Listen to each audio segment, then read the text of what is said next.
beginning there was Jack, and Jack had a groove, and from this groove came the grooves of all grooves. And while one day viciously throwing down on his box, Jack boldly declared, "Let there be house," and house music was born. I never thought that my songs were going to start anything. It was just stuff I was just writing at home that I wanted to listen to. From the underground clubs of Chicago, house has grown into the biggest musical phenomenon since rock and roll. If somebody told me when I was younger that this music that we were making in our basement would be the shot heard round the world, I would say, give me some of what you smoking, pal, because it's just unbelievable. 15 years later, and house dominates pop music. From Madonna to U2, no one has escaped its restless beat. I think the house is a feeling, and I think that if you don't feel it, it can't be house. It's a feeling that's turned DJs into superstars. It's not just about playing the latest bunch of tunes. Never has been. And it's made nightclubs into global brands. I certainly know that when a DJ gets out there and performs fantastically and does a brilliant job and there's a wicked crowd, you really can't beat it. You know the score, not just a type of music. It's a way of life. It's just a feeling in the clubs that you get from these drive-in tracks, these great tracks, great songs. And I just see all of these people enjoying this music that they don't really understand why it was even created. You know what I'm saying? They don't even understand the basis of what house is trying to do from the get. It ain't about popping it. It isn't. This is the story of the people who made house, the soundtrack to our lives. Anything that starts off underground is house to me. I don't care how big it gets. If it started out underground, then and it had that big club feel, then that's house. We stole everybody's music. I mean, that's how we created our sound. The way the Chicago guys did it, they just took like disco grooves and rehooked them up, you know what I mean?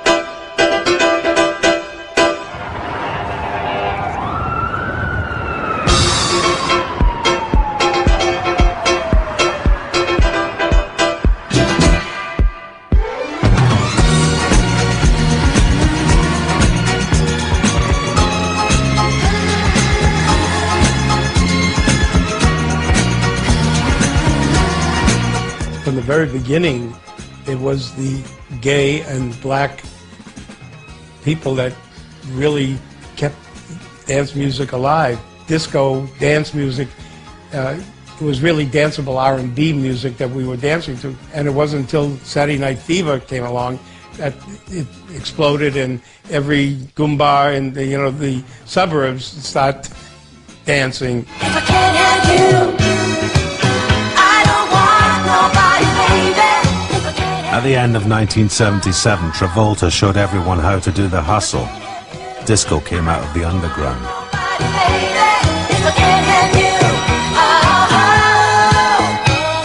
As the whole world caught Saturday Night Fever, Mel Cheren's partner, Michael Brody, had a vision of a new kind of nightclub. Michael and I said, if people can dance together, they can live together. And that's why it was so important to bring all kinds of people, black, white, straight, and gay, together with music. And one day, Michael called me and said, Mel, I found the guy that's going to make it happen for me. And he was talking about Larry Levan. This is 84 King Street, Paradise Garage. Larry was the talent. Larry was the music. Larry was the imagination. Larry was the spunk. Not to just, polish up Larry, but the truth of it is the truth. Larry was everything. Opened in January 1978, the Paradise Garage had the biggest dance floor and the best sound system in New York. But it was resident DJ Larry Levan who made the garage legendary. Sometimes you get a thing from me, and you want my company. Yes, you do, baby. So He played music sometimes that was so intensive, music that made you get down, made your body go down. He'd say, see that crowd over there? Watch what happens when I put this record on. It's like Snake Charmer. He made you go like this, he made you go like that. He wasn't great at mixing. He could if he wanted to. That wasn't his thing. He knew how to play a song. He wouldn't just play one sound or one style. Dropping disco, various different rhythms. That whole night you went in, you just came back singing songs, and you went home just thinking about what happened last night. Such an exciting time and place. New York was the heart, and that's what attracted me to New York. I had to go because I was so into the music. you gotta push it to me, baby. Push it to me, baby. You gotta start it to me, honey. If you want my money, if you want my money, you gotta make it good as honey. He's technically a genius. The actual bass speakers were named after Larry. They were called the Van Horn. You know, he controlled everybody. That was his job. He would shut the music and go down, get a ladder, and clean the mirror ball if he didn't think it was clean enough. And out of nowhere, boom! Blast the music. Everybody, oh! Come on, you can get it, anytime. Tonight is fine.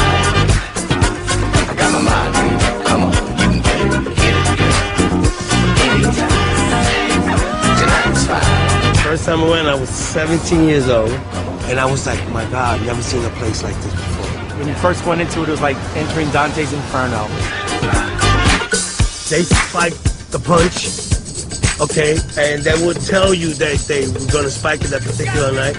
So that meant the whole crowd was just all on acid. You know, and next you know, you're just like so tasty, and like somebody handing you a popper, and you're doing the popper, you know, and everybody high on Quaaludes.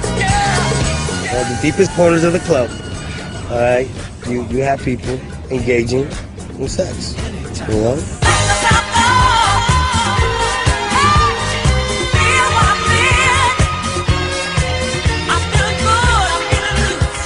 I could never figure out how people could stay up that long because I was kind of quite young then. I wasn't aware that they were doing drugs. So me and my friend, we used to just stay up all night and, you know, come 7, 8 in the morning, we were literally exhausted, but then we brought out the coffee and we were on the coffee, and I always used to fall asleep on the subway going home and end up stuck in the Bronx. A tastemaker of resolute individuality, Larry was an inspiration to a generation of DJs.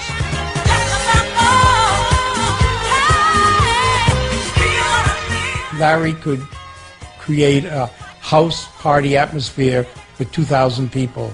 It really got me into the whole club and DJ kind of thing. Paradise Garage set trends. Paradise Garage was one of the first of its kind, and 20 years later people are still talking about the influence Paradise Garage had on music in the culture. Disco sucks! Disco sucks! But only 18 months after Saturday Night Fever, dance music was facing a massive backlash in America. Disco sucks! Disco sucks! Disco sucks! Yeah! Steve Dahl was blowing up disco records out at Comiskey Park, and you know, getting all these rock and roll heads to join in. And you know, there was a huge backlash on disco music. This is now officially the world's largest anti-disco rally! In 1979, DJ Steve Dahl led an anti-disco campaign that struck a chord throughout suburban America. It was more about blowing up all this nigger music and, you know, destroying disco. Strange enough, I was an usher, working his way towards his first synthesizer at the time. What I noticed at the gates were people were bringing records, and some of the records were disco records, and I thought those records were kind of good. And some of those records were just black records. They weren't disco. They were just black R&B records. And I should have taken that as a tone for what the attitude of these people were. I know that nobody was bringing Metallica records by mistake. They might have brought a Marvin Gaye record, which wasn't a disco record, and that got accepted and blown up along with Donna Summer and Anita Ward, and so it felt very racial to me. Is it all over my face? Too black and too gay for middle America, disco went out of fashion as quickly as it began. I'm in love dancing. Is it all? Radio stations switched to rock and pop. Record companies closed their dance labels. Steve really hurt the dance music business. I mean, back in the day during the disco era, it was amazing the amount of music we were getting and the popularity of disco music. And all of a sudden we had such a backlash. I mean, it went from being able to work in the nightclub of your choice and having a huge crowd and making good money to basically not even being able to get a gig at that point. Of course, in the underground, it was business as usual. I'm surprised to see your suitcase at the door. Remember the good times, don't you want some more? It's not a perfect love, but I'll defend it, 'cause I believe in what God intended. In 1977, club promoter Robert Williams brought a young DJ from New York to play at his new club, The Warehouse. His name was Frankie Knuckles. Because of Frankie's music style, no one could touch him at that point. I'll be right there. Yes, I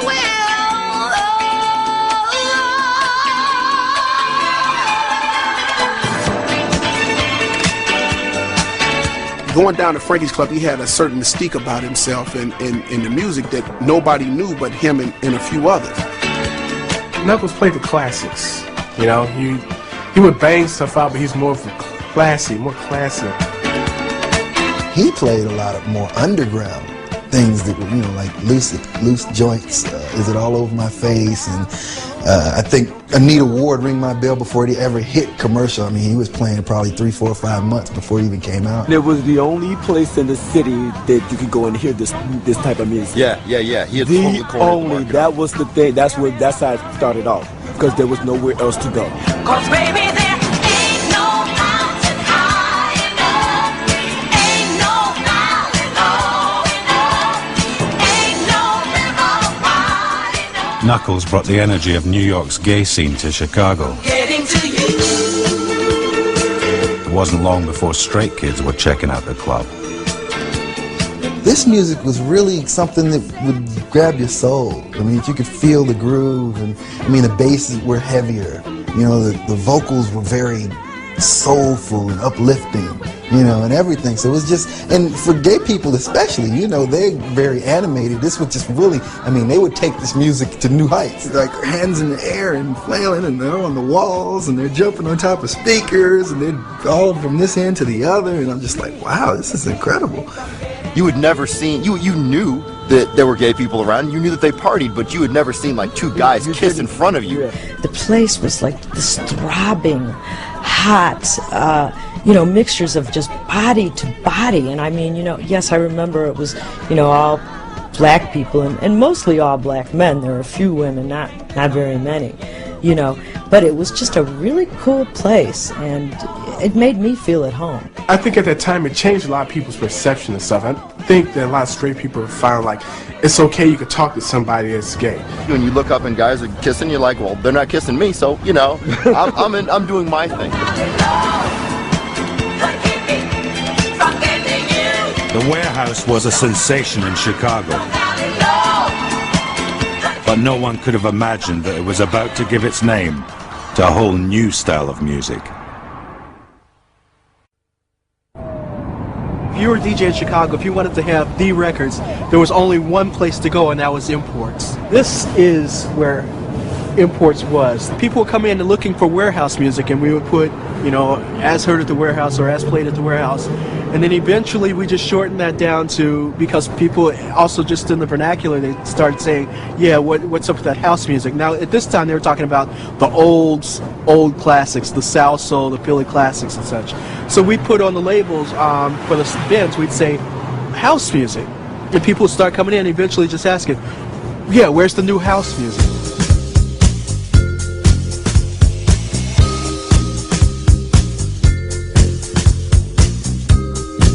House was originally used to simply describe the style of music played at the warehouse.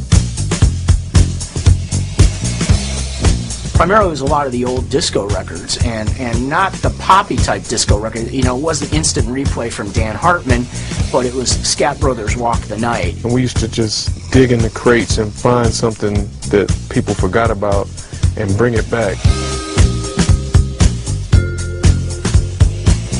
With such a limited supply of old tunes, DJs became increasingly creative on the decks.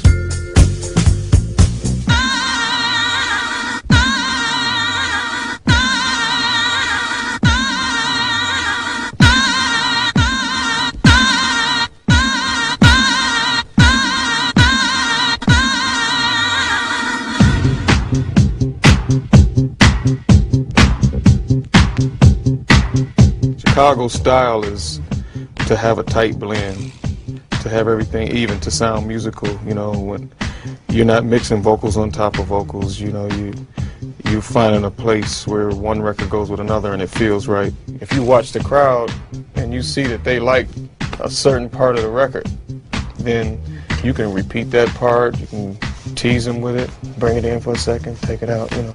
Like there's a part in here where it goes, but it doesn't come in till the end.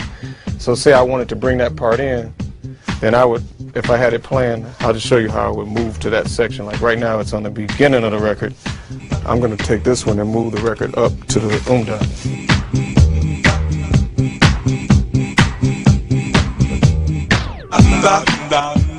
I might slam it,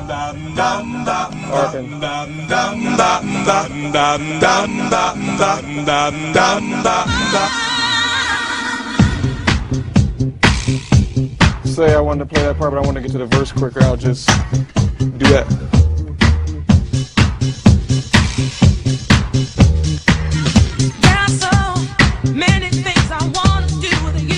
Basically, I would just use the double copies to just be able to manipulate the record to whatever section I want to use, whatever I want to do. Like I may intend to play the whole record, but the crowd may not want to hear it.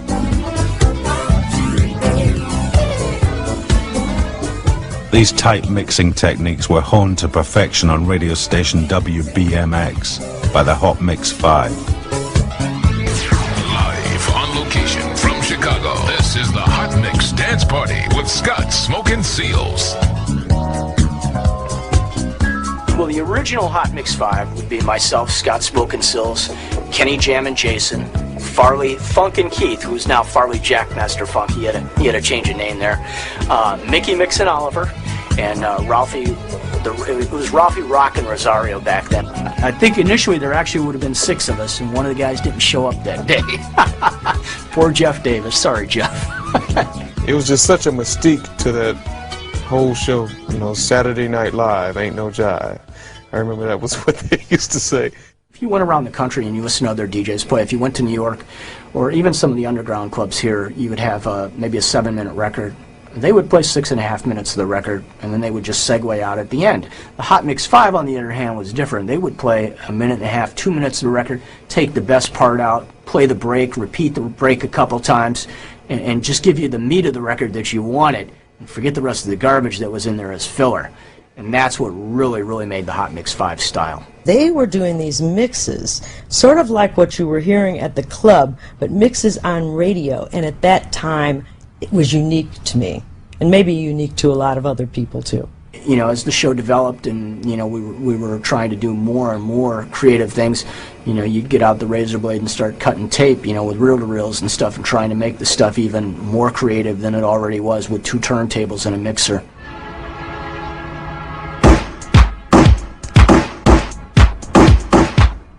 But it was when DJs started adding drum machines that house really started to take shape. People just figured, hey, let me try and make up my own kind of, you know, beats or rhythms to compensate for the lack of music. Sometimes it seems the going is just too rough, and things go wrong no matter what I do. Now and then typical for house music back in the day to try to give it a harder edge. something soft like that with a hard beat like that. Nothing like what hardcore is today, but back then this was our hardcore, believe me.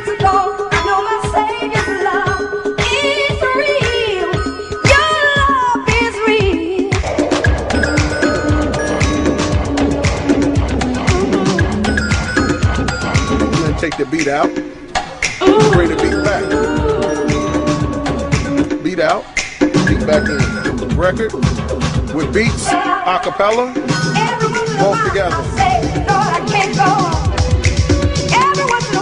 To take it to a higher significance, when you turn the drum machine on, you just play beats, people would just scream. You take the kick drum out, bring it back in, and just scream all night. And they would do these tracks so that when they DJ'd, you know, everybody would run to the DJ booth and go like, wow, what's that? What's new? What's, you know, man, what's that? And so it was sort of like a status thing. It became a status thing. Who could come up with the hottest track? Competition between DJs was getting intense. I would say right around 83, 84. My DJ name was Steve Silk Hurley, and I said I was gonna start calling myself Jackmaster Silk. And Farley was my roommate at the time. And when he said that, I was like, how can you change your name to Steve Jackmaster Hurley? I'm the real Jackmaster because I put this like, jar. I do that in all my records and I sample it, right? By Friday, his name was changed to Farley Jackmaster Funk. I went and said, Farley Funkin' Keith is dead. He no longer exists. There's a new guy in town. His name is Farley Jackmaster Funk.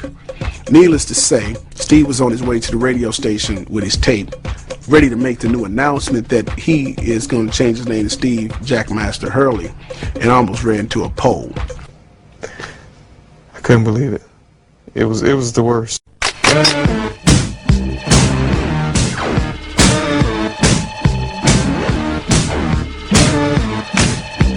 In 1983, a new club opened in Chicago, the Music Box.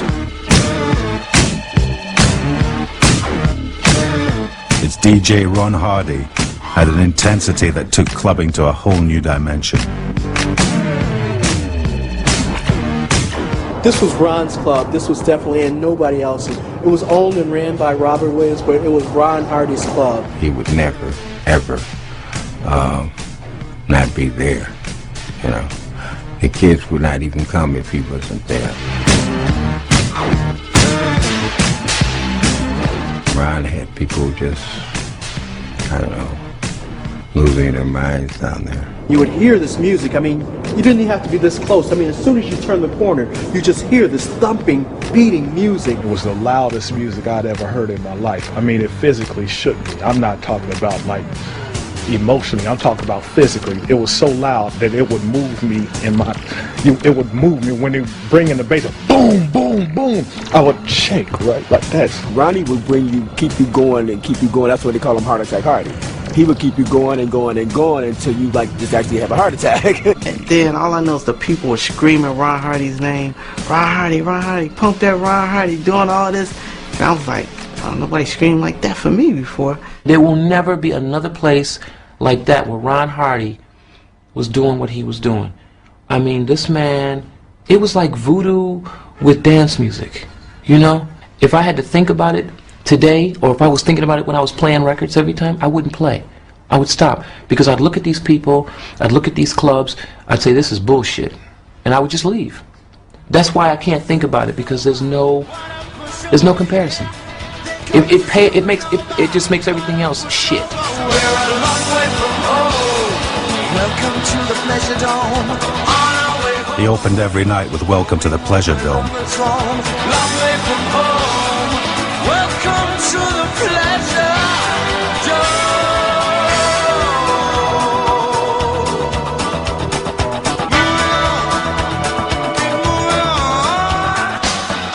He played real fast. That's because he was high on heroin and things were kind of sounding slow to him, you know. So he speeded it up. And in doing so, he speeded the party up. All types of drugs went around there. Yeah, I mean, acid was big, MDA was big, MDA, which is a precursor of ecstasy. You know, an MDA and stuff like that, you just mixed it in a cocktail and gulped it down. Right, or eat it, or lick it. Yeah, or well, licking it was a hard way to take that shit, boy. Oh my God, I mean, that's just like straight into your system, you know, and it tasted terrible.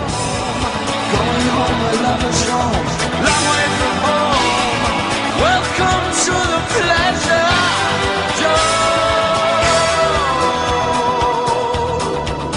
zone. We were kind of into this punk out era, and playing music like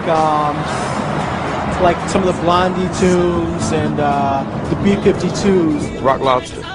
And when they did the part where it said down, down, down, everybody went down on the ground. We'd come out of craft work and go into, you know, One Nation Under a Groove. So it was like a really weird time for music because you had all these black kids dancing to punk music. Basically, when we were doing the punk out age, it was basically you would take a woman, you would bend her over, and you were just there, just basically grinding on her ass, dancing. This was punking out. And that kind of thing, when jacking came about, just kind of carried over from that. Jacking, first became aware of jacking at the music box. It was just part of the language, part of the culture. Just people say, you know, I'm going to go down to the box, you know, I'm going to jack my body. It would be like maybe one girl, and it would be 7 guys dance with one girl, and she'll be in the middle, and they would be in a circle around her, and they would jack, which was like she might be bent over or something, they would be standing behind her. Guys jacking women, guys jacking guys, girls jacking girls. Jacking with this fucking speaker was always a hometown favorite. Or the wall. You know? Or the wall, whatever was handy. If you were lucky enough to have a person with you, then yeah, you're jacking to that person. But if you didn't, you find a pole, you find a wall, it fills a doorway. You just get on the door and you just jack in your body all night long. Yeah, and it was also really kind of contagious. You know, once you would start in one part of the dance floor, before you knew it, you on the other end of the dance engaged floor. in this sexual pantomime. I've even heard some stories about more than just the jacking going on behind the speakers. And I mean, you could do all sorts of freak shit on the floor. You know, I mean, no shit. You could be grabbing girls' breasts. You could be putting your finger in certain places, you know. I mean, on the TV, floor. yeah. This TV, right? Sorry. In the music box, they were having sex. Yeah. You could do all sorts of unspeakable things on the dance floor, but that was on the dance floor. That was like its own world. Once the lights came on and the party was over with.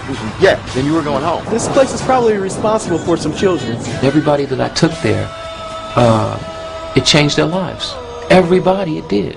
It inspired everybody I know.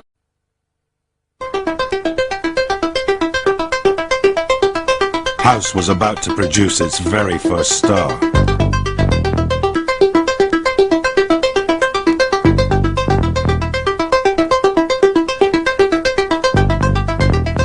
In 1984, a demo tape unlike any other spread like a virus through the clubs of Chicago.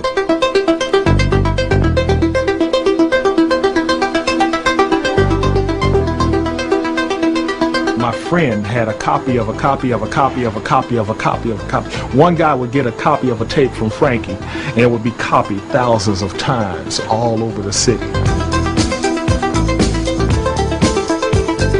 There was this one little sequence line, and it was just like a 3-note line that just repeated. But when that came on, everyone knew that was Your Love. I mean, the crowd, everybody. It was a big thing. Everybody was singing along with the song. Everybody in the whole crowd. And it was the shit.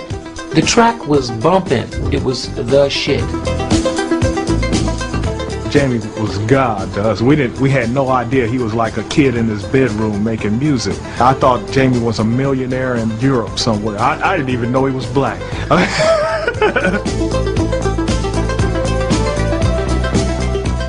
I hear the song and I just remember the reasons why I wrote it. So, but a lot of people tell me, you know, that song touched me and this, and I'm grateful, you know, that happened for them. The son of strict parents, Jamie hadn't even visited the clubs that Your Love was being played in.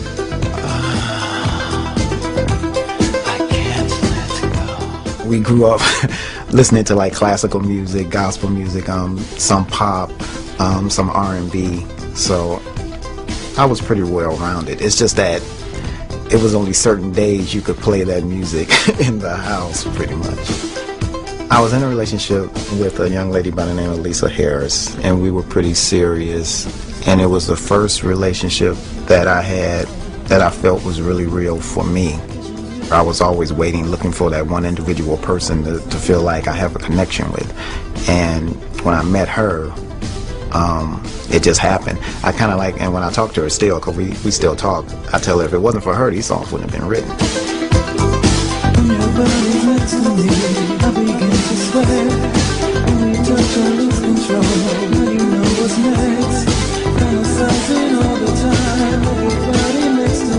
I sent this tape to every company in New York, and they turned it down. This is not what we're looking for. We're not into this. So I was like, fine. But his tape was huge in the clubs. Well, I need your love. I need your love. I need your love. Your Love was the year zero in the evolution of house music.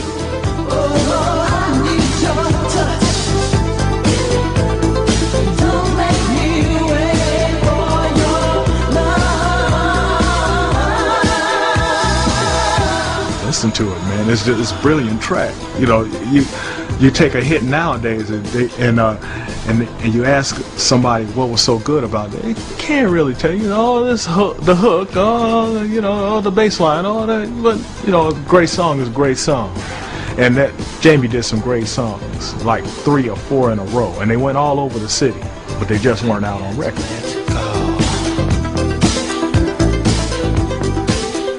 I mean, I feel like it was a divine hand in it because it was so many different variables. If I wasn't in this situation, I wouldn't have wrote the song.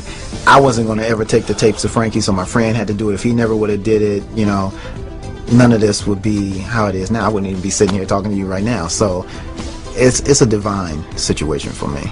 I mean, it's still to this day totally hypnotic. The version of Your Love that got released was not the best one. It was the okay. One that was, the one that was released. It wasn't the best one, you know. I mean, the original still isn't released. Which I still need to get a copy of that. Yeah, it's around. I got one. Okay. But it's just on tape because it never was on record. No longer about recycling old disco, house was something new, something fresh. It just wasn't on vinyl until On and On.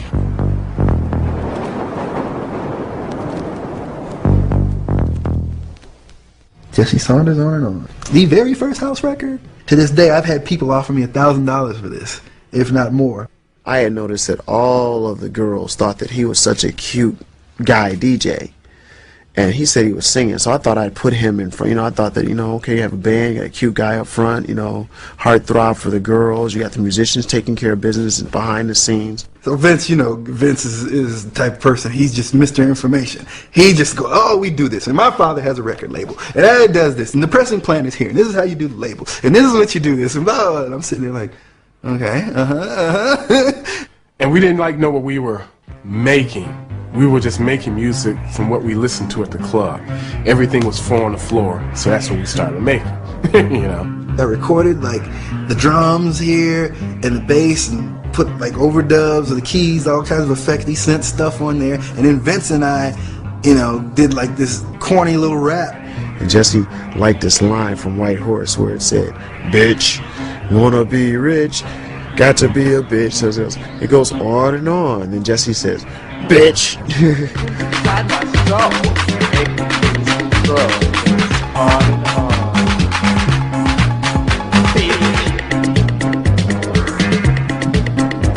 Just clapping to the beat.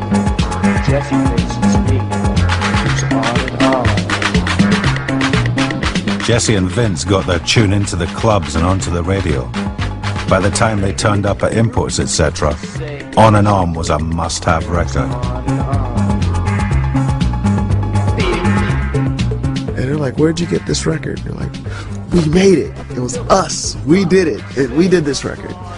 And the guy said, really, what do you mean? I'm like, we made the record. It's our record. It's on our record company. See, that's my handwriting on the label. Vince wrote this. This was just a blank cover. He hand wrote this himself. He goes, how many you got? I'm like, you might want to think about it, because I got 1,000 of them in my car. How many do you want? And he says, I'll take them all. How much do you want for them? And I very quickly thought to myself, okay, it costs us $1 to make the records. And I want to get $2 at least, because then I'll make 50 cents and Jesse will make 50 cents and we'll be cool. I said $4, figuring the guy would want to negotiate me down. He said okay, and he wrote me a check for $4,000. Jesse and I walked out of the store, got in the car, and screamed. And we were selling 20 and 30,000 records just in Chicago. I was maybe 17, 18 years old, driving a Corvette, you know, and flying to New York and doing all this stuff that, you know, up until that point was all just, you know, pipe dreams to me. It didn't sound like much, but On and On was the spark that triggered the Chicago house boom. That was the single most important record to me of the 20th century, because it let the non-musician know that he could make music. Everybody thought when they first heard the record was, gee, I can do better than that, and why don't I give it a shot?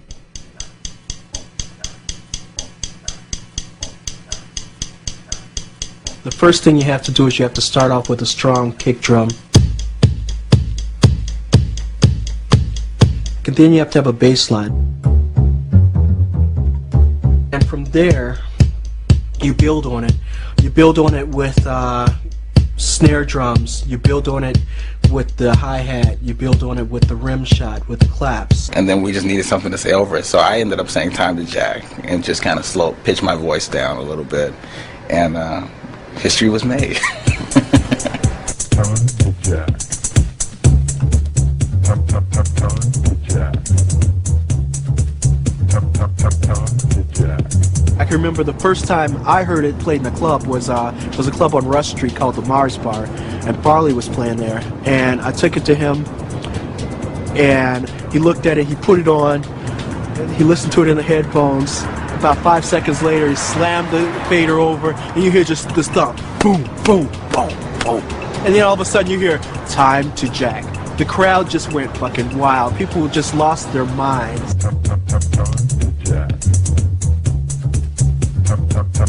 By 1985, every kid in Chicago with a drum machine was making house. For a time, Chicago house just took over.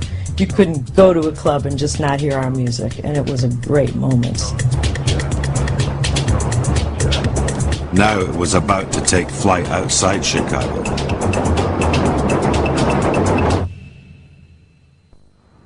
They didn't know how to play their instruments. Most of them weren't even musicians. They came along with the music media, with the electronic revolution. They learned how to beat out simple rhythms on the drum machines that nobody knew about. And they learned how to use sequencers when sequencers were strange toys. They were innovators, pioneers. It was just a special time.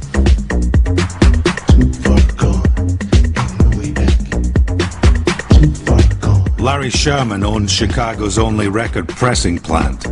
As the first wave of house tracks emerged, he launched the Trax label. If the guy brought in a tape today, I tried to have a record out within a week. That's kind of what set Trax apart, was the ability to get the materials into the marketplace. We didn't have to wait for somebody to say, well, I think this might be a good record, I might buy it. We came in and said, this is a great record and you need it. This is house. Do you like it? It's wonderful stuff.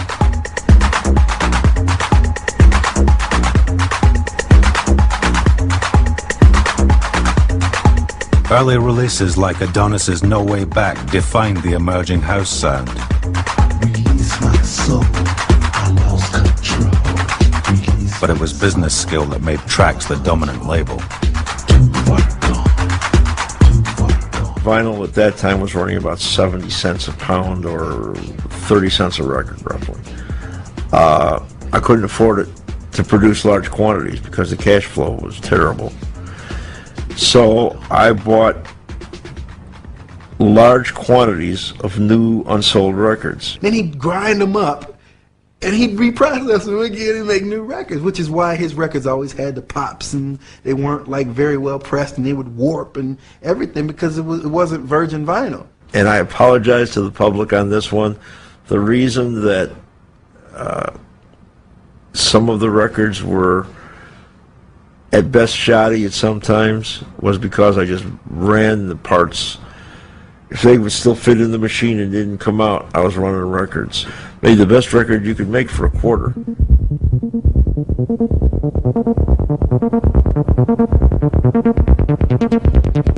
By now, club kids were following the music's evolution. In late '85, a couple of music box fans spawned a new style of house by abusing a machine designed for karaoke. Well, basically, we started using the 303 just to try to make bass lines, because when we first started making music, it sucked. So I made this rhythm, what you hear playing right now. And it's just playing straight. He said, but I can't figure out how to work this thing. And it's still doing this weird, like, sound, you know. It's like, I don't know how to program it. So he's like, he said, maybe you can figure out how to program it, because it didn't come with a book. And so I was like, instead of trying to program it, I just started turning knobs. I was like, ugh. And he's like, well, what you doing? I was like, I'm turning these knobs. He said, keep doing that. I'm like, I'm turning the knobs. And we just sitting there for like 30, 40 minutes. I'm just turning knobs. And like, yeah, I like that. I like that.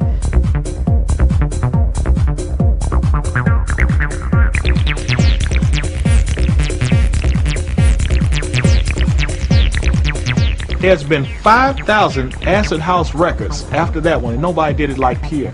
Pierre did it in a musical way that followed the mood of the song. Everybody else just turned knobs, man. No, it's never been done like that. So if anybody would be daring enough to play this, it'll be Ron Hardy. He ended up playing it 4 times that night. The first time he played it, the people didn't really know how to react to it. He played it again. People was looking like, I guess it's early. He playing some crazy stuff. The 4th time, they lost their mind. And that was the birth of acid right there.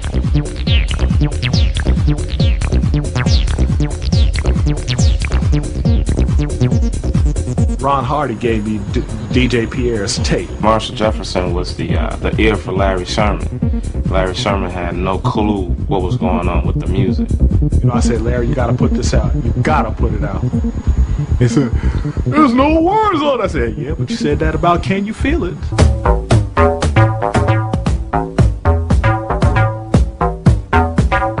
Can You Feel It brought jazz sophistication to the raw house beat.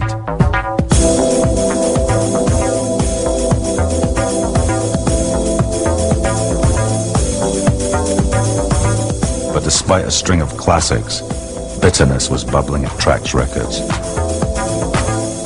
You get the contract, he tells you how much money he's gonna give you, and that's it. And meanwhile, this guy could be making thousands and thousands and thousands of dollars on your music. All you had to do is say, this is a standard contract, and they say, oh, well, if it's a standard contract, where do I sign, you know? A lot of kids, you know, for $1,000, Larry would give them $1,000 and say, but I own everything. If you don't have the money, you can't go get a lawyer to read the contract for you. The retainer fee alone with a lawyer is going to kill you. Larry's admonitions to his artists who are signing up without lawyers, he would, at least I heard him say this, and he seemed to be, you know, doing it. He seemed to be proud of the fact that he was giving them this, like, warning in advance. You know, he says, oh, look, he'd say, I want you to know that this is a business. He says, and if I can screw you, he says, I will. You know what I mean? And he meant it. You know what I mean? And not that he's any more unusual than any other record company, in my opinion, but I always admired him because he was honest enough to tell them in advance that, you know, you might be, you know, in for a real experience here. The pioneers of house had sold their tracks to Sherman. But as record sales boomed, some felt hard done by. I mean, what would happen is they would go there with their first record because he was only planting town. they had reservations, but the thing of wanting to get their music out was just a little stronger, and so they're trying to do the best deal that they can do. But it just wasn't good enough, you know? Larry's deal is a deal. It's an opportunity. Guys get to put records out. But you may not make any money. That's just the deal. The paperwork is right. The people got paid handsomely in the early stages. It's just a general consensus in house that they're of the opinion that they sold more records than the business dictated. Move your body. The burning desire to dance had defiantly spawned on new music. Move your body. It was not without cost. Both Larry Levan and Ron Hardy were to die of drug-related illness in 1992. Rock your body. But their legacy is a music that has taken flight far beyond the clubs of its birth. Without such pioneering DJs, dance music would never have flourished. Without labels like Tracks, house music may never have left Chicago. But without Marshall Jefferson, house wouldn't have Move Your Body.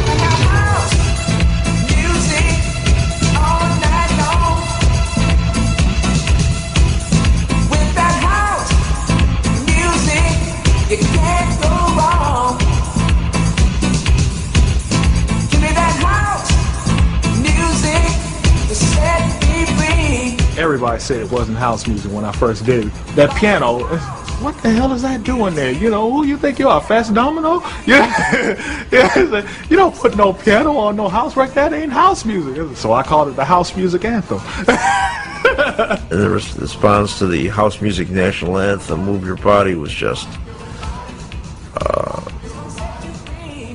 international.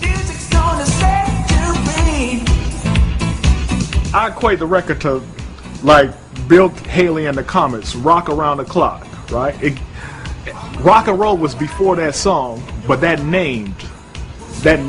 gave everybody the name, because right after Move Your Body came out, reporters start coming from all over the world. What's house music? What's house music? What's house music? Right? So, you know, Move Your Body said, gotta have house music all night long with that house music. You can't go wrong, you know, give me that house music. Then it's called the house music anthem. House had a sound. It had a name. By 1986, it was ready to cross the Atlantic.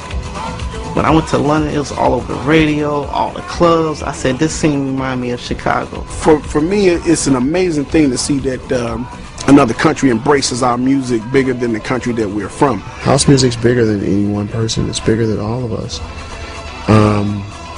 And I would have to say to have a portion of its inception be my legacy. You know, I feel that that's just an honor. I'm flattered.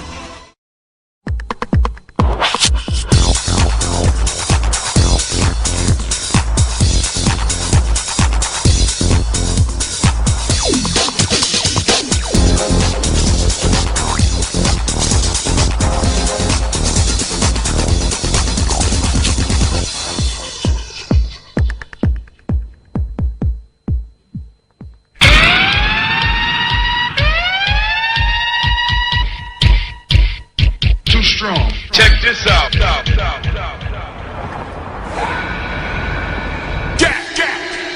The whole scene I've been around all my life was predominantly minority. When I came across the ocean, it was the opposite. I was like, they like house music like that? In just 3 years, the house music of Chicago was to win over dance floors from Manchester to Ibiza.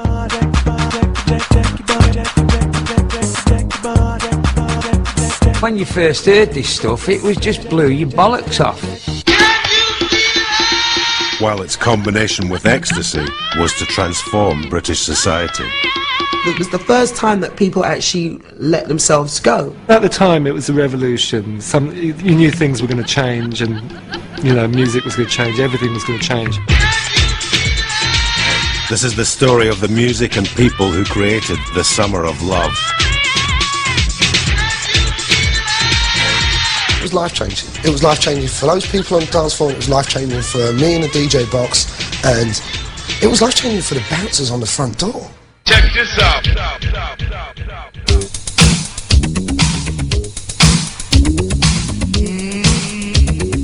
In 1985, house music existed in just one city, Chicago.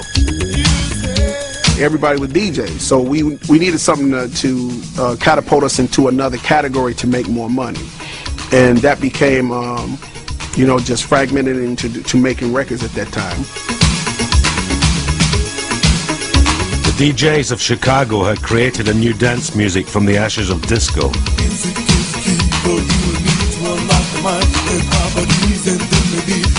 In 1985, legendary producer Steve Silk Hurley created its first hit. We pressed it up, it went through the roof.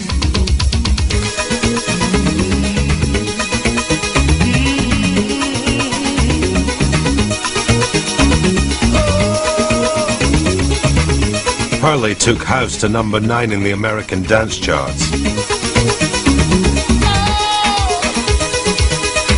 But he didn't get the chance to release his planned follow-up. To date, my biggest record in the UK is Love Can't Turn Around. And it came together from, once again, it's crazy, it came together from an idea Steve Silk Hurley had. Farley was over at Jesse's place, and he said he had this idea. And so he couldn't execute that. When he knew that the three of us could. We brought in Dwayne to do the solo, the piano stuff on there. We brought in Vince because Vince was like the lyricist on everything. Now this is how it started. My dream's all broken-hearted because I want you. We'll never be the same because you play these silly games and yet I want you. We didn't have a lead vocalist. I had recently recorded a song with this guy, Daryl Pandy, a song called Climax that was on Ray Barney's Bright Star Records. This guy was a motherfucker of a singer, and I had heard somewhere that he had played the Cowardly Lion in the local performance of The Wiz. And he's gay. So to us it was like, we don't want to have anything to do with this guy, because he's constantly telling us how he wants to try to get with us. He had a big bellowing voice, and he was very churchy, and we thought that the kids were into that spiritual shit, man. Motherfuckers yelling and screaming on the records, So we thought that he would go over like gangbusters in the club. So we brought this guy in, and he sang the fuck out that tune. Now this is how it started. My dreams are broken hearted, yet I want you. Baby, we'll never be the same, cause you play those silly games, and yet I want you, girl. Farley started playing the shit on the radio, and, copies started flying out the door. Record goes on the radio, blows up, huge, selling numbers. But Love Can't Turn Around divided the friends who had created it.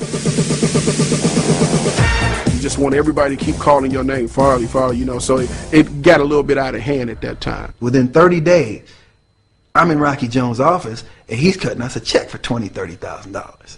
And I'm sitting up thinking, I didn't expect anything out of this record, but I'm making money. You're working with your friends, and you think that, I guess everybody do the right thing when somebody gets paid, that everybody's sharing the wealth, but you come to find it, it's just not like that. I never got a friggin' penny. I don't think even Daryl got the money that he should have gotten. But it was the track that catapulted house into the UK.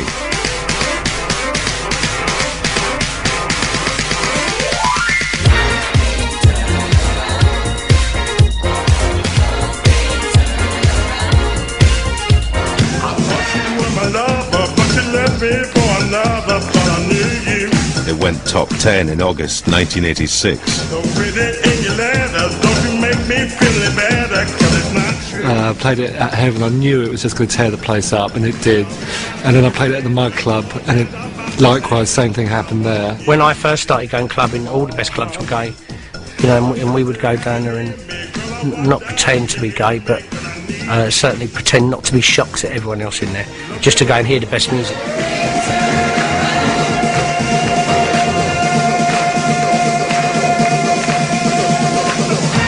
DJs who played house in straight clubs in London got a less enthusiastic reaction.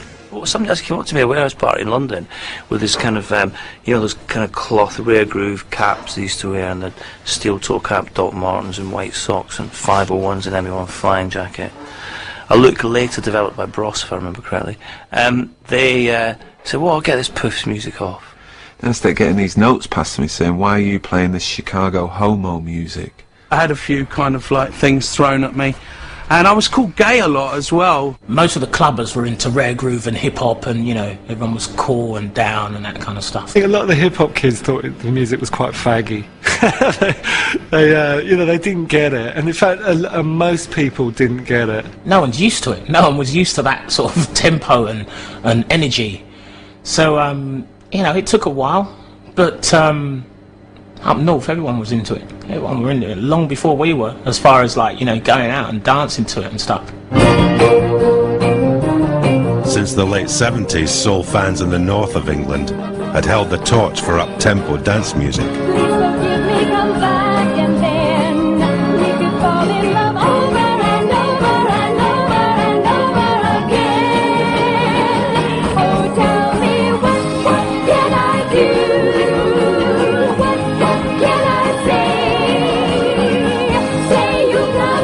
Bum bum bum bum bum bum bum, I'm on my way, you know, and shit like that.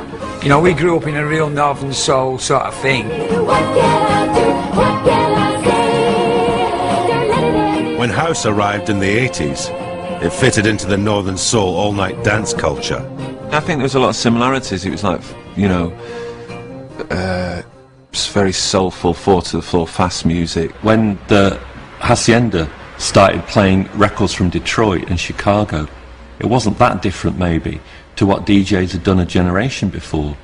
I mean, when we first started the Friday night at the house, we got quite a lot of the old northern boys coming down. When I was playing like Adonis, No Way Back, I mean, I could see lots of people doing northern soul dances.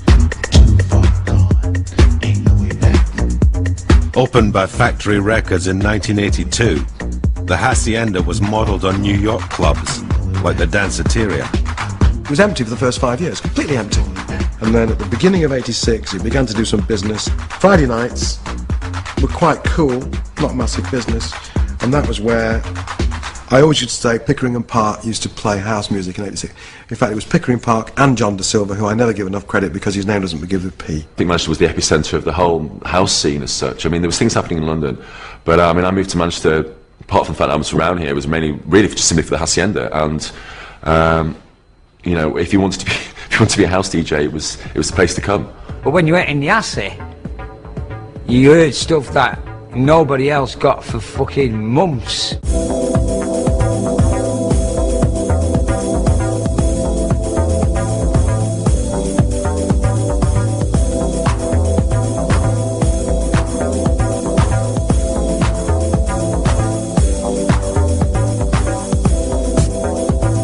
As more Chicago house trickled into the UK, DJs up north embraced this new black dance music from America.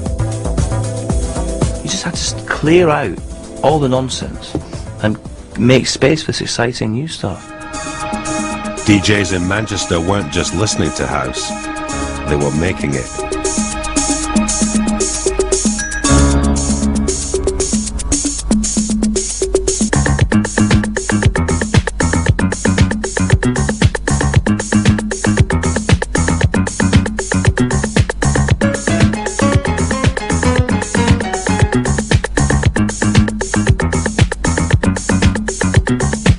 I think we had the first British house single. That's the original sleeve, which we bagged ourselves from a little room in Islington in London.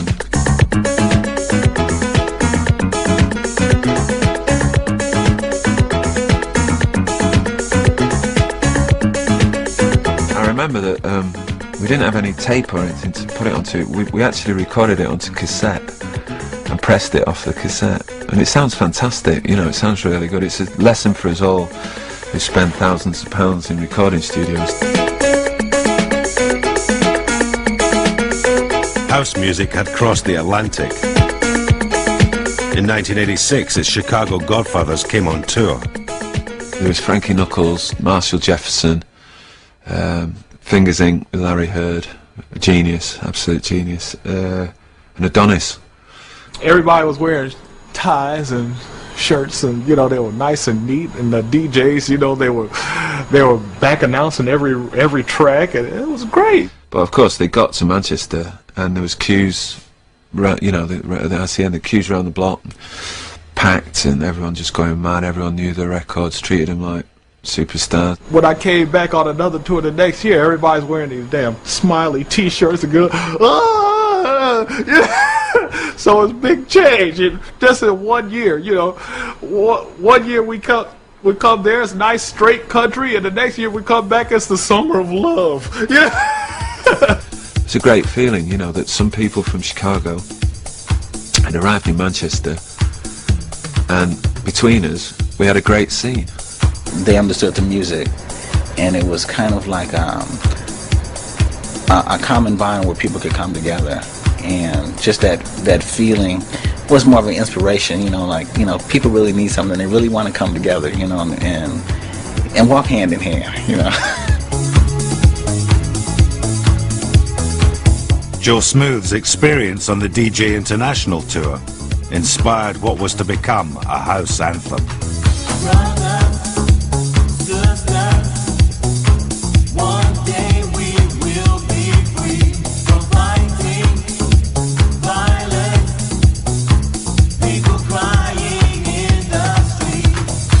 When Joe Smooth hit the stage, it was, I can remember Joe's face as though it was yesterday. He came on, I'm trying to remember the venue, we're up north, Huddersfield or something, and there had to be 3,000 people in front of him, and he walked on, and it was like, boo, boo, boo, boo, and there's Joe Smooth in Promised Land, and he sang into the chorus, and everyone knew the words. And here's someone who had just come out of Chicago. He couldn't get arrested with his record. It wasn't on any playlist, maybe 2 playlists out of 1,400 in the States, and here he is, and he's a household name, and girls are throwing themselves on stage. The song itself is like taking the basic element from the Martin Luther King speech and just expounding upon it on a musical level.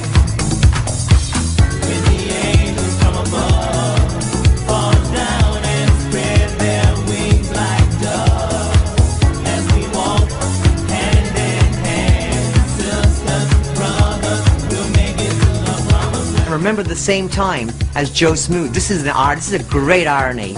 The same week, the same month, the same day as Joe Smooth had the track Promised Land on the streets, the Style Council released a cover of Promised Land. Brothers, sisters, one day we'll all be free, fighting violence. If the Style Council hadn't released, we would have gone, without question, top 5, maybe number 1. But because, again, the might of the majors, they're buying this piss-poor imitation, you know, of a great classic. I don't think there's another version that maybe would capture the emotion and the feeling behind the song the way the original version does. We had the white artist adopting, almost hijacking a sound because they knew it was the sound of tomorrow.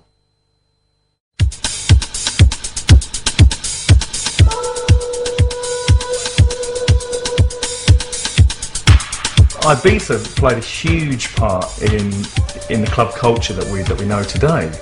Really, because of the style of clubbing, really, I think that was brought back from Ibiza into London. I'd only ever been in discos where you sit down and like sit in chewing gum, and it's all like, you know, kind of all doom and gloom, and it was like this beautiful open air, like big Garden of Eden. And you'd see a sunrise while you were still dancing after having danced for like 6 to 8 hours, to this mix of music that you just wasn't hearing anywhere else. Ibiza had been a playground for Europe's jet set since the 70s. In the beginning, there was paradise, but man, foolish man, wanted more out of life. So he bit the apple to become wise. There he stood naked. In 1987, 4 British holidaymakers were to have an experience that was to change clubbing forever. September '87 was Paul Oakenfold's birthday and mine as well. And I think it was Paul's suggestion that we go to Ibiza for a week to celebrate the birthdays. I had my birthday party there and invited Holloway, Ramplin and Johnny Walker. Paul was running a little club in Streatham and plugging records. Johnny was working for London Records, and Danny had just started DJing, you know, just doing a few little things here and there. None of them were actually DJing in Ibiza at that point. It was very much you know, a clubbing island run by Spanish DJs. I remember a friend of ours, Trevor, going on about this club called Amnesia, and we'd heard about it, but it was always, you know, it's miles away, we'd have to get a cab there, don't want to do that. We got taken along there one night, and you know, just amazed at what Alfredo was doing, you know, with the music.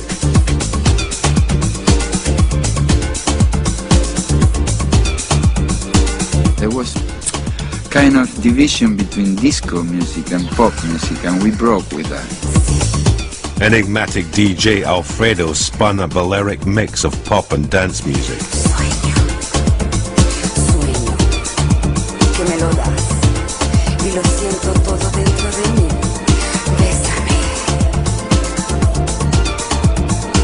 I had to make dance a bunch of people that were English, German, French, Spanish, old, young, all different circumstances. What he was doing was playing right across the board, from rock to pop, disco to everything, every kind of music, and mixing it up. So he had a mixed crowd there, and I think all he was trying to do was just, you know, play a mixture of quality dance music, you know, and still slip in some of the new things that he was into, which was Chicago house sound.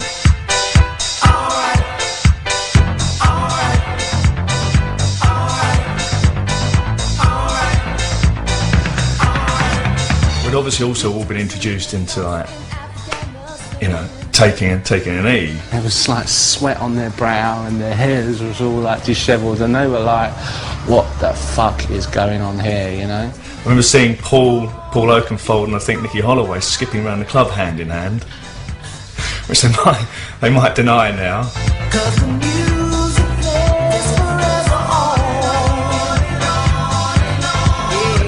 I don't think that it was a necessity, and I don't think that everybody was doing it. I just think E was something that brought the people together in as much as it made them appreciate the music.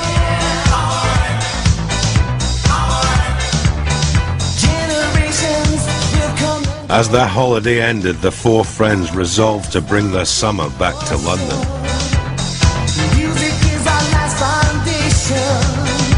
In the autumn of 1987, Danny Rampling recreated Ibiza in a gym in Southwark. He called it Shum. Shum was just a sweatbox. I don't know, it was just lunacy. You know, the ceiling was like there. You could barely see this far in front of you. Danny Rampling was like there. Danny Rampling on the decks, and it's like, oh, it's Danny Rampling, it's Danny Rampling, it's Danny Rampling. Now, some girl told me once afterwards that she could see his aura as he DJ'd. These people who, like, you were just like, it was like, oh my God, you know, they were in Gaultier suits one week, and next minute they were like, very spiritual and on one mateys, they say.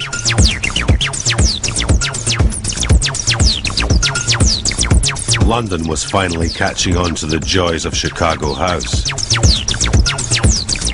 Unless you were on it, it was the difference between the lights being on or not off. I mean, you were in a fitness club, but as soon as you'd get sorted, you were in amnesia. All these fresh-faced people, completely, you know, mashed on drugs, but because they hadn't been doing it for years, they look quite healthy, really, and even the gurney looked quite attractive. People were getting down there, they were taking loads of ecstasy, they were wearing loads of day-glow clothing, and they were all going absolutely mad. I hate to say it, but before Shum, the music didn't have an identity, you know, it didn't have a look, it didn't have a dance. The whole culture of dance music and rave culture, you can say its beginnings were at Shum. House had arrived, But the music was still being driven by America. In Chicago, producer Marshall Jefferson was about to create its very first supergroup.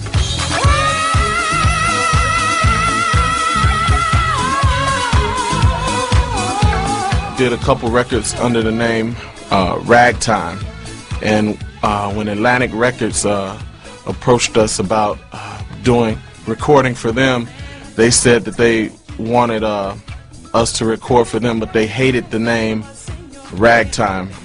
So he was looking for a group name, and I said,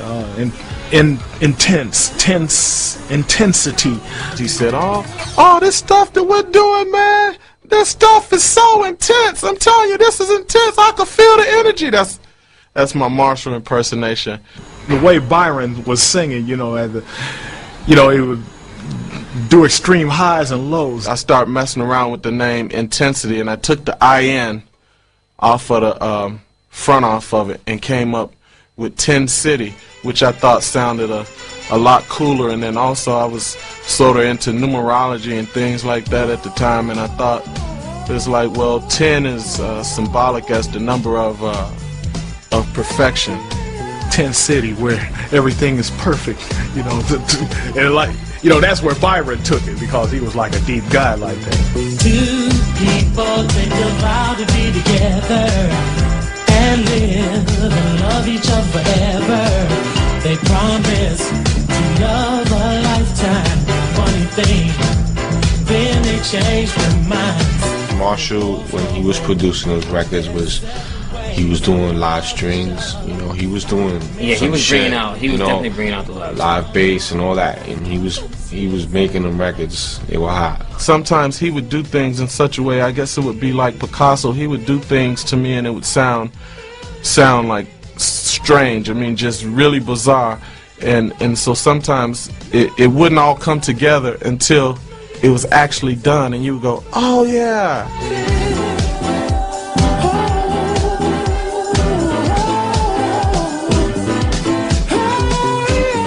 No longer just about simple drum loops and raw samples, house was real music.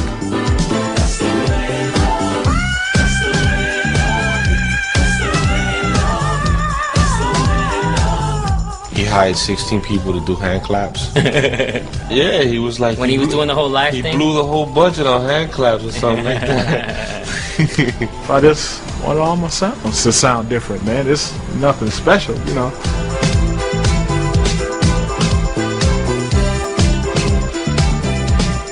In nearby Detroit, house was about to give birth to its angry sibling, techno.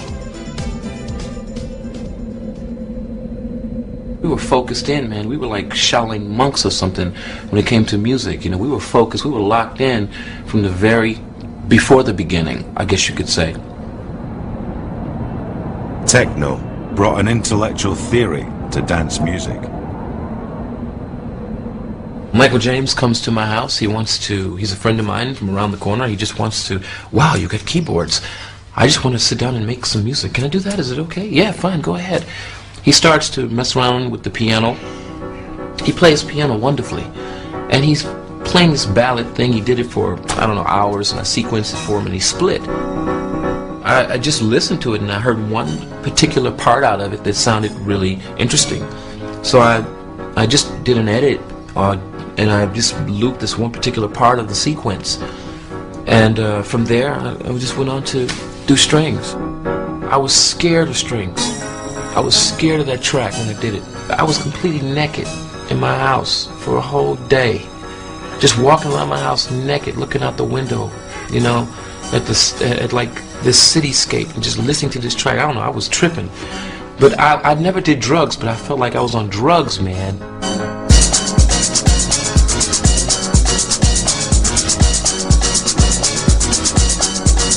There was a guy in Chicago one time that said to me, he said, listen, he was in a record shop. He said, I don't know if I should dance to that or if I should waltz, and that was the reason it was there for me, because I was trying to show the sort of sophistication of dance music.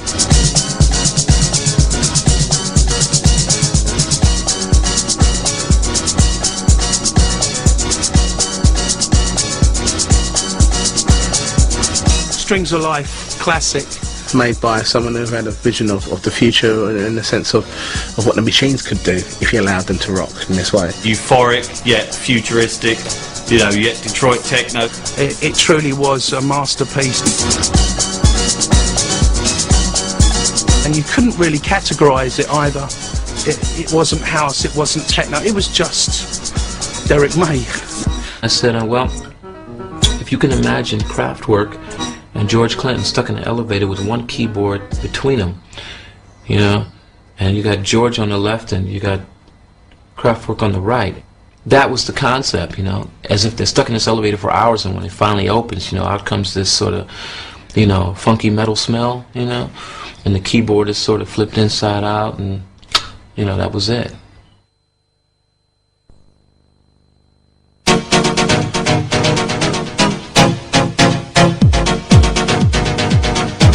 In the summer of '88, Big Fun thrust techno into the UK charts. Paul Oakenfold was playing it at it was a Monday night at Heaven, just during the acid period, when the summer of acid, I don't know what they call it, but it was you know, good vibe, and then he played Big Fun, and it just was amazing.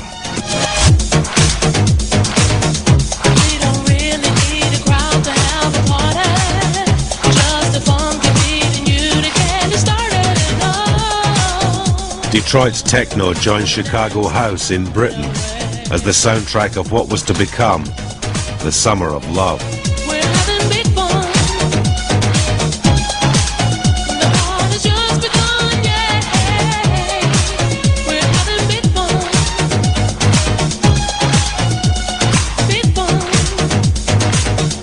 It was really about that time. And people would just sing it from the rafters. They would just be singing it from the top of their voices, but they have that driving techno sound to it. Everyone was just living this lifestyle, and it was so quick and changing every week.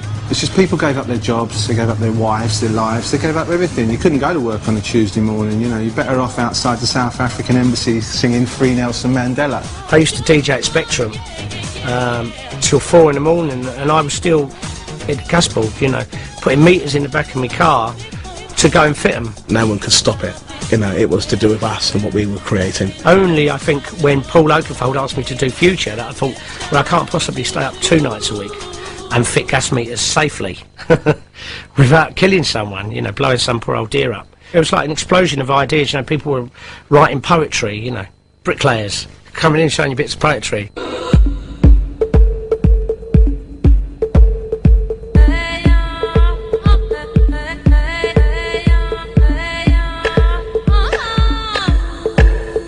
Voodoo Ray was the soundtrack for '88 for Mancunians.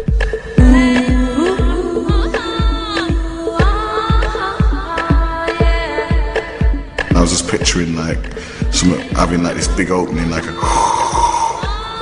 and then like BAM! It wasn't a song as such, it was just a groove. Yeah. Doom, doom. That's the killer part, really. That classic early house thing of a bloke just chanting something, which was Voodoo Ray, Voodoo Ray. And you'd had a pill, and then there was this, you know, going over it, and then boing, boing, boing, boing, and oh, you know what I mean, and that was it.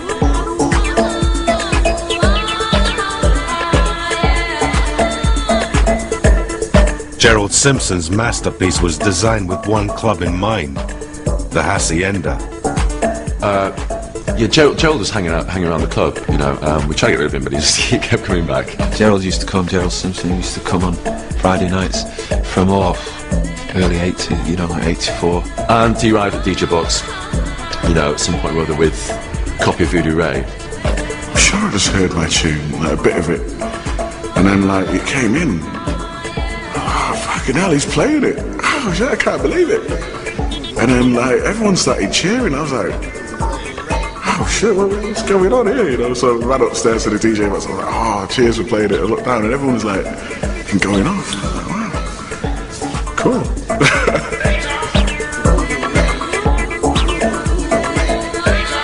Now, the sound wasn't always fantastic in the house, because it was a concrete building.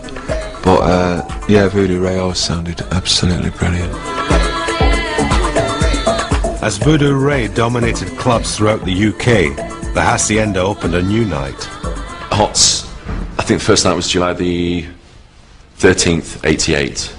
And someone said, fuck me, man, go and check out your Wednesday nights. Stunning. It was sort of a Ibiza thing. We had the swimming pool. A ludicrous idea. Can you imagine with all the glasses and, you know, people diving in and out? There was blood everywhere. Some of the doormen were the lifeguards, and we had tables with the sun canopies on, you know, like you're outside in the sun. They were giving out ice pops when you walked in. I walked through the door, 10:30, the next Wednesday night, and I look around in shock.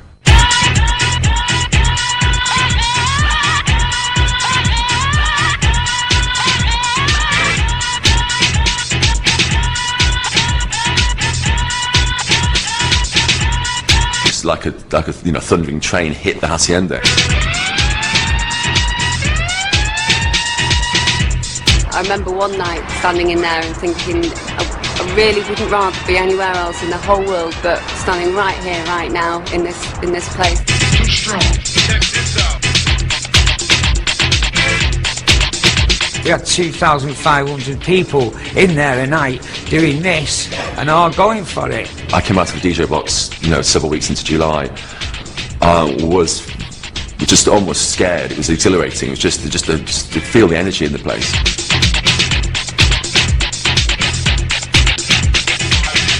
There was a corner called E Corner, but to be frank with you, once ecstasy set in at the Hacienda, the whole place was, you know, E. You took the E, and because nobody at that time knew what it did to you, you didn't think you was doing anything wrong. You didn't think fucking 6 people in the corner all getting, you know, the dick sucked and sucking birds' tits was anything, you know, anything. It just seemed normal. Enjoy this trip. Enjoy this trip. And it is a trip. House was about to hit the high street. Countdown is progressing.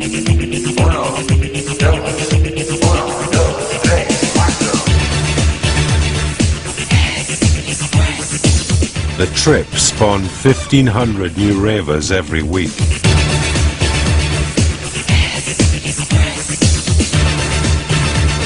One time when I was there, we left the club and everybody was so high, you know, not high on drugs, just high on that whole night. We all poured out of the club. All of a sudden you had 1,500 people out on the street, not wanting to leave the buzz of the night, and of course the road would get blocked, they'd be jumping in the fountains and the showers, and the couple people turn up and turn the music up in the cars, and before you know it, you had this massive street party going on.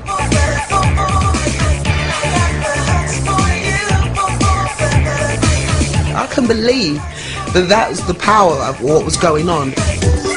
Hundreds of day-glow acid Teds in central London didn't go unnoticed. I think the big kind of sea change was a handful of clubs added to another handful of headlines in the Sun equals pandemonium. They help fuel, they help make it get bigger. You couldn't control it. Once it was out of the bag, it was out of the bag.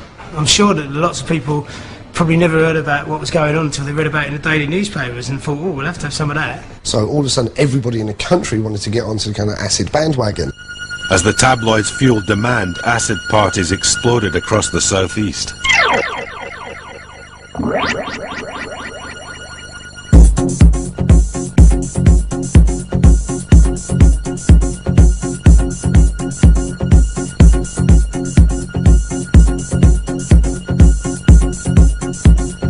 These events were illegal.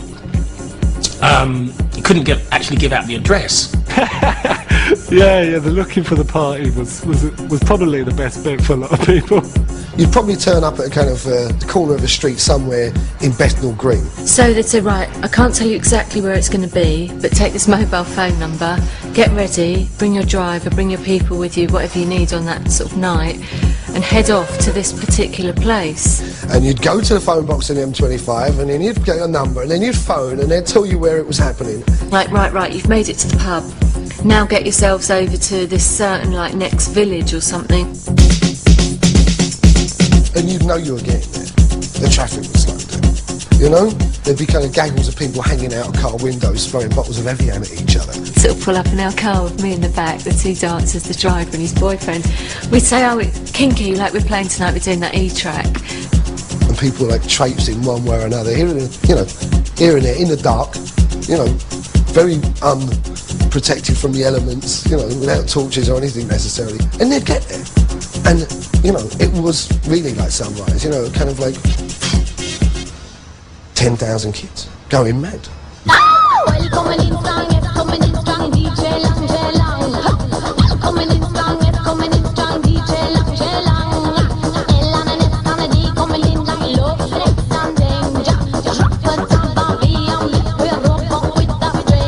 L and a S and a D coming in like love, sex and danger. Drop a tab of E and make you rub up with a stranger. Now bother vex your mind and feel say, Lord, it might derange you. Buck up on someone, love, make this fantasy go on, take you.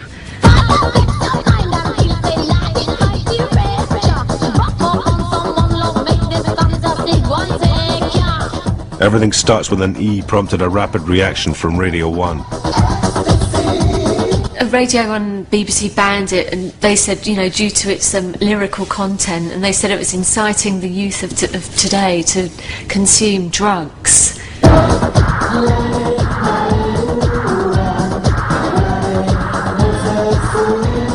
My argument was, you know, it's a kind of social documentary commentary on the situation going on.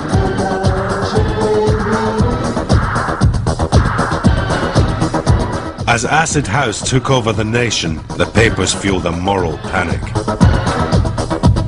These young people, when they came to dance, didn't come with tents. They used to come just in their shirts and their slacks, and the young girls in almost nothing, and they would be laying all over these fields here. The music was deafening. We got Ferris wheels in the main field over there, and all the fairground attractions, plus the music. And over here, of course, is the cricket ground, where they parked the vehicles and created all that damage to the pitch itself.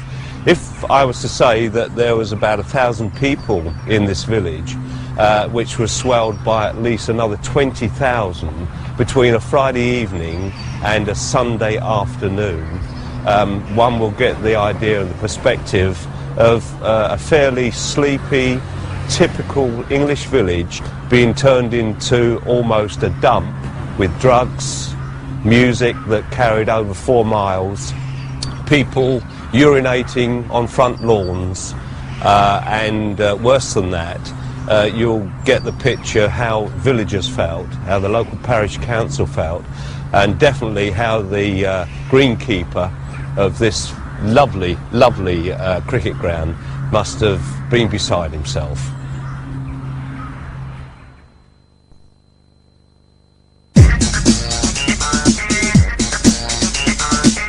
Throughout the summer of '88, every weekend another 10,000 kids lost it in fields beside the M25.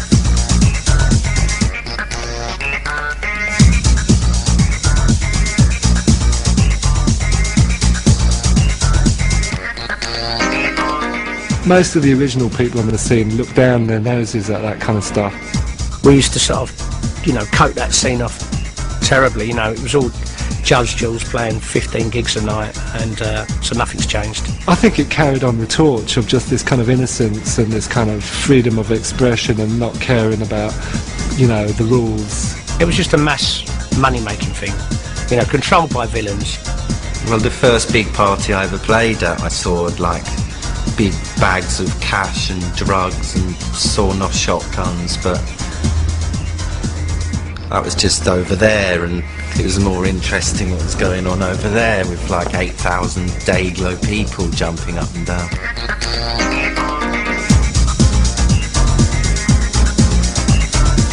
So I went from like playing to 30 people to 8,000 within a couple of weeks. Some kid came up to me and said, you know, that track you played with the bass line changed my life. So I called one of my tracks The Bass Line Changed My Life.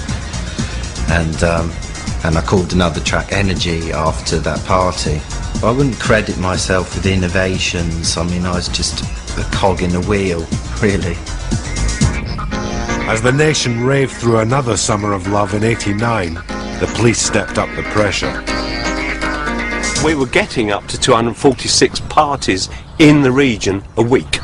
We'd have two of everything. We'd have two venues, two sound systems, two lighting crews, and if one didn't happen, we'd just go to another one. Simple as that. I then had to resort to tactics that probably were not totally legal, but were somewhat effective. The police were following us everywhere. They'd be following us, they'd be following all the people that worked for us, they'd be following the sound guys, they'd arrest the sound guys, the lighting guys. Tomorrow could see the beginning of the end of acid house parties. With the police seemingly powerless, in 1990 Tory MP Graham Bright entered the fray. Graham Bright, the MP for Luton South, is bringing in a private members' bill which could result in organisers being jailed and their equipment seized. But making the parties illegal only attracted more criminals.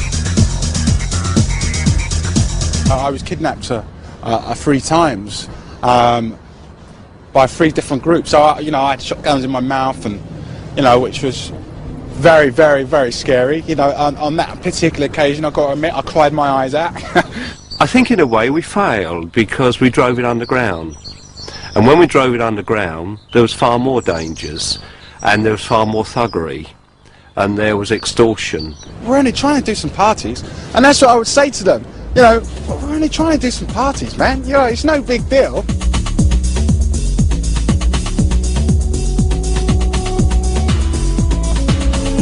I think there was a kind of unconscious reaction to the idea that Margaret Thatcher had propagated, that there is no society.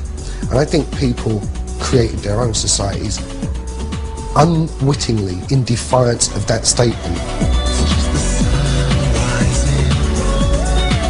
It's great to see how it kind of broke down all social barriers, but racial barriers as well, in the sense of, we wanted to dance to one kick drum and this is it, bang.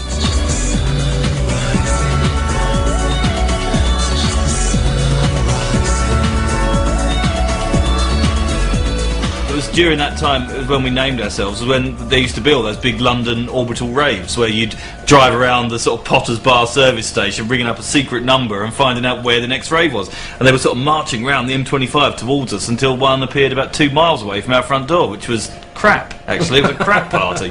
Absolute rubbish in a big cow tunnel.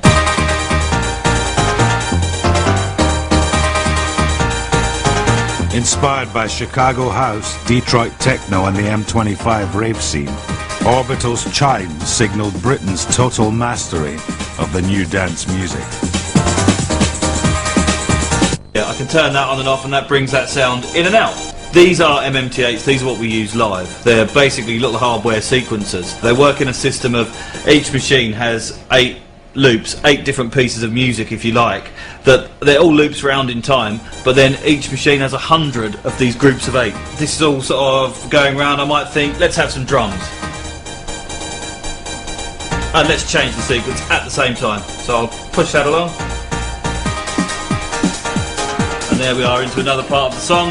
This is going round. It's a different pattern now, hence the different tune. Might do something like this, put the bass line in, take the drums out, and then sort of prepare myself for something a bit bigger, and bring all the drums back in, and there we go, chime, in a live fashion. So you place that on there, it's got the sampler playing that, and then I've got the mixing desk, and you can then, you can mess around with the sound. Sort of played it to Jazzy M, and his eyes nearly popped out of his head. It was quite unique, and it was a unique sounding tune. It had all the kind of acidy twitterings in it, reverse strings. Matt, it was just a great record, very, very original.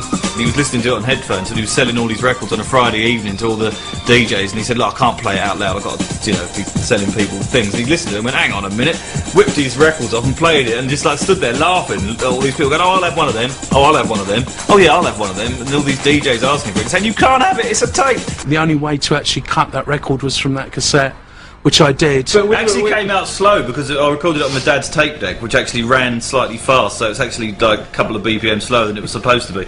When we actually licensed it to Double FRR, because Pete Tong went after it to sign it up, to save kind of face and embarrassment, we put the cassette onto a DAT, a digital audio tape, to actually then sell to him, so it wouldn't look too cheap. That's the greatest example of how, you know, it all goes right from signing a 12-inch record that ends up being a 10-year career, and they're on their 7th album. That was the actual Ozone logo there, and this is the only TP, as you can see, Chime 122, Deeper, the B-side. Have you got some? I've got one. Yeah, I don't even know whether I got one of these. They're worth 50 quid now. It's like, Jesus, I wish I had a packet full of those. I don't think anyone's ever got close to them, you know. And that Chime record was just so different, and to see those two guys standing on top of the pops doing absolutely initial, when all around was like Rick Astley or whatever was on at the time, I can't remember, as well, and they were just standing there like dun dun dun dun dun, you know. It was just like brilliant, and it was tops.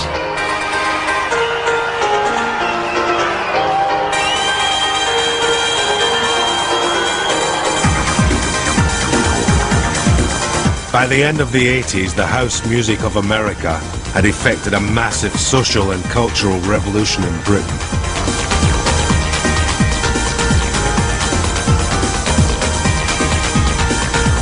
Over the next 10 years, it was to show no sign of stopping.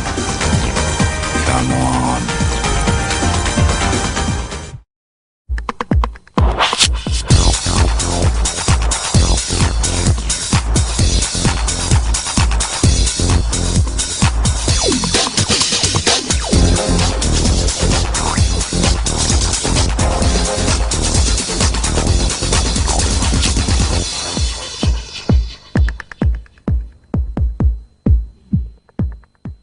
You know, you're in New York. You don't ever think about going to another country, to the other side of the world, and hearing people loving the same music that you love.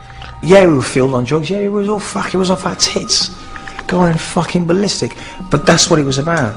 There was a time when there wasn't a term house music or techno music or warehouse or garage or happy house or all this other shit. It was just music. What we're gonna do right here is go back.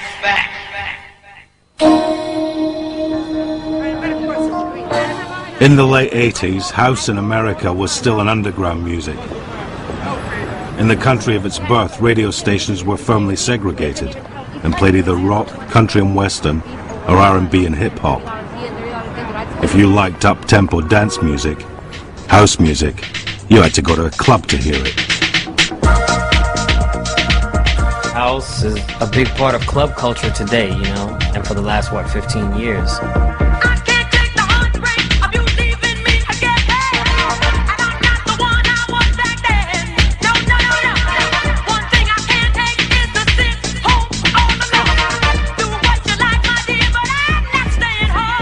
House music, all of it wasn't on the radio, you know, but this was a scene that was developing all around the world, you know, that started in Chicago and New York. It's just a feeling in the clubs that you get from these drive-in tracks, these great tracks, great songs, great feelings, some of them had great lyrics. They weren't all instrumentals. I remember every person in the club vocally responding to records. Imagine that. Imagine being in a club, even if it's like 500 people. When everybody's vocally responding to almost every song the DJ plays, that's energy, man.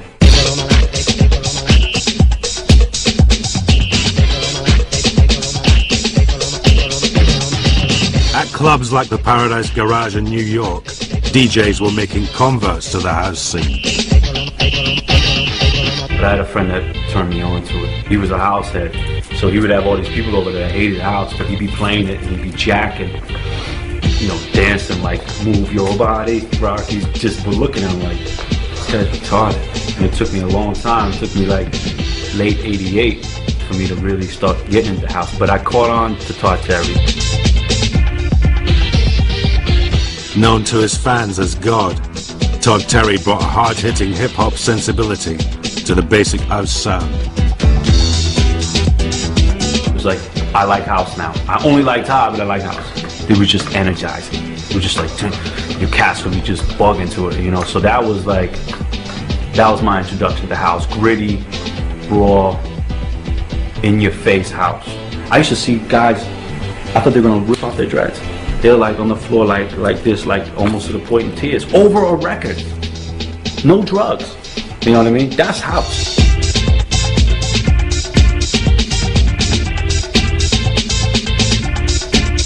Todd Terry's quick-fire samples and rugged bass lines forged a blueprint for house that's still being followed today.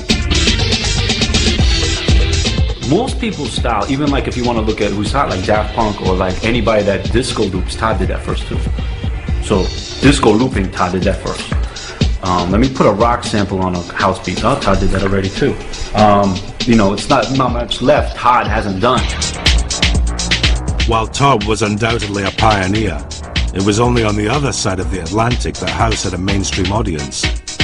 Over in the UK, by the end of 1989, house was top of the pops.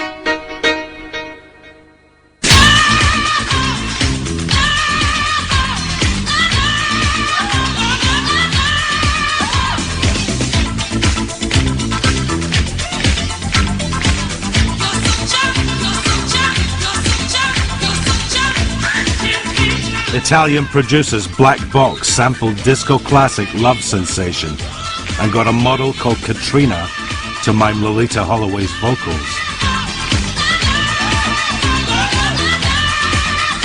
When we finished the record, Miko said, what do you think we shall call the record? Well, she says, right on time, all the time, so that must be, you know, it's the chorus, so we must call it something like that. Yeah, but how do you spell it? And then I said, well, it seems clear to me she says ride on time, R-I-D-E. So in fact, I realized a few years later, obviously speaking a bit about English, that she wasn't saying right on time, she was saying right on time. It hogged the #1 spot for 6 weeks.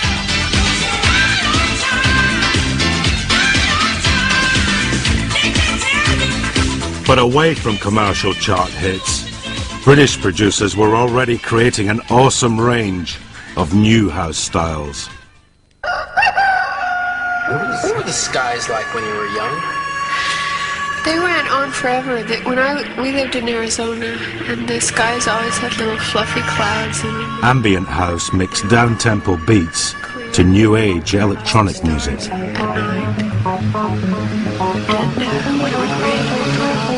They were beautiful, the most beautiful skies, as a matter of fact. The sunsets were purple. Club DJs found this pretty quick in the late 80s with acid house, is that you couldn't really play a whole vocal because people would just come down and they'd think they're listening to Radio 1 or something, you know. So they'd have to play the instrumentals, but every now and again a tiny bit of vocal, either sung or a little bit of spoken word, would just give you a kind of little rope from the heavens to say, okay, this is something to look at. Layering different sounds on top of each other. Layering different sounds on top of each other. We would just play rainforest sounds over old ambient music and then spin in some Marshall Jefferson or some of my house stuff as well. And create a whole evening of seamless ambience, you know.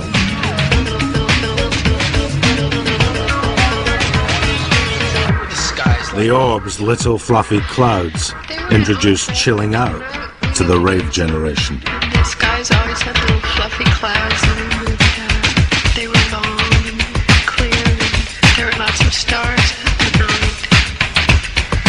at night. And so we just put it together and suddenly, you know, it sounded just great, you know. A lot of people came up to me afterwards, a couple would run up to me and say, well, who did that? That's the most beautiful voice I've ever heard in the world. Where is she? You know, where can I meet her? And I think what part of the fun of the record was that finding out that it was Ricky Lee Jones was the last person you'd expect it to be. It's not Chucky's in Love, is it?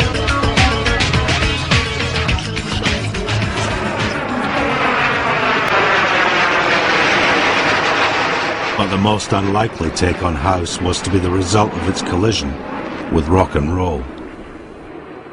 Kids from Salford formed a band, and the fact that they were to change history, I don't think people are conscious that they're going to do that. I don't think Elvis Presley was conscious he was going to do what he was going to do. You know, he just did what he did, and they just did what they did.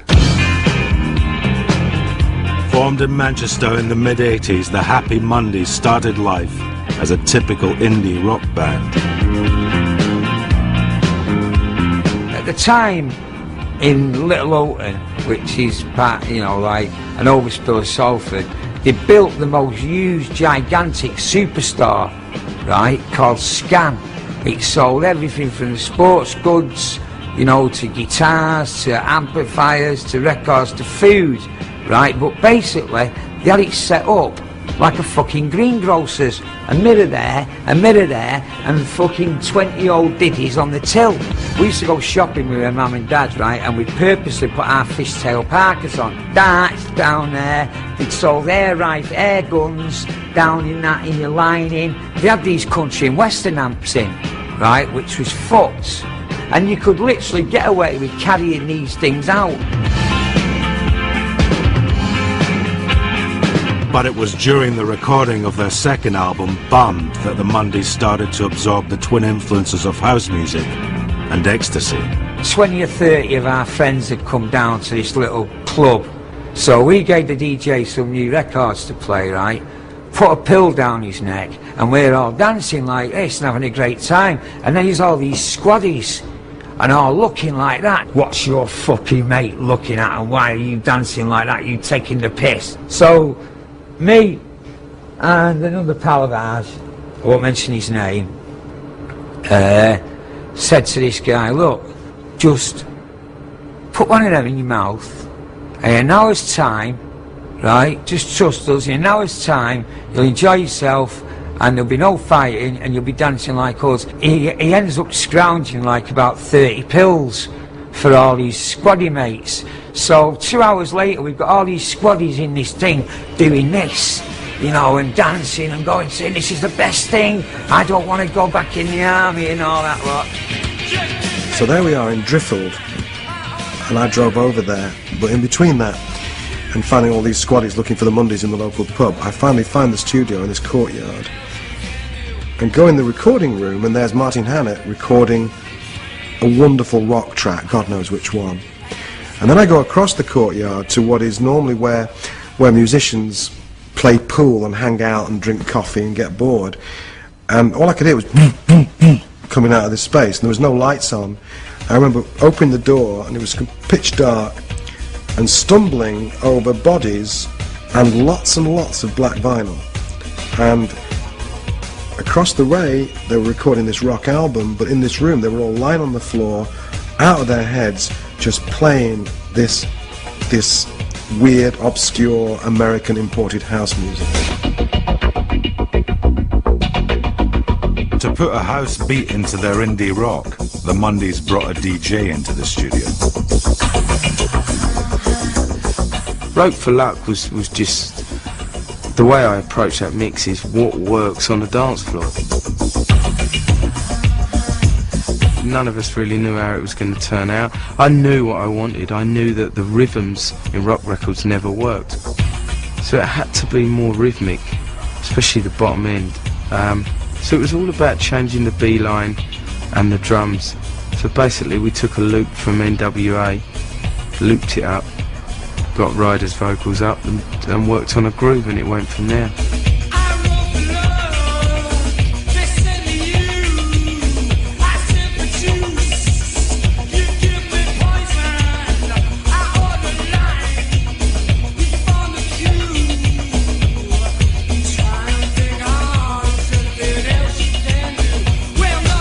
Well, what he brought to it, right, was he brought that sort of trance to it. Do you know what I mean? Where, you know, you didn't have to, well, the boom, you know, you could give it all that and things, you know what I mean? And even do cartwheels and things, you know, and things like that. He brought that smooth mellowness, everything to it, all the right ingredients. When you've got the trust that Sean and the boys gave us, the vision that we had, it just worked. It wasn't something you sat down and tried to work out why it worked. There was a vibe, and the vibe was a good vibe. And plus, we didn't have a clue. You know, if you'd have shown me a mixing desk, then, you know, I'd have thought you cut sheet metal on it.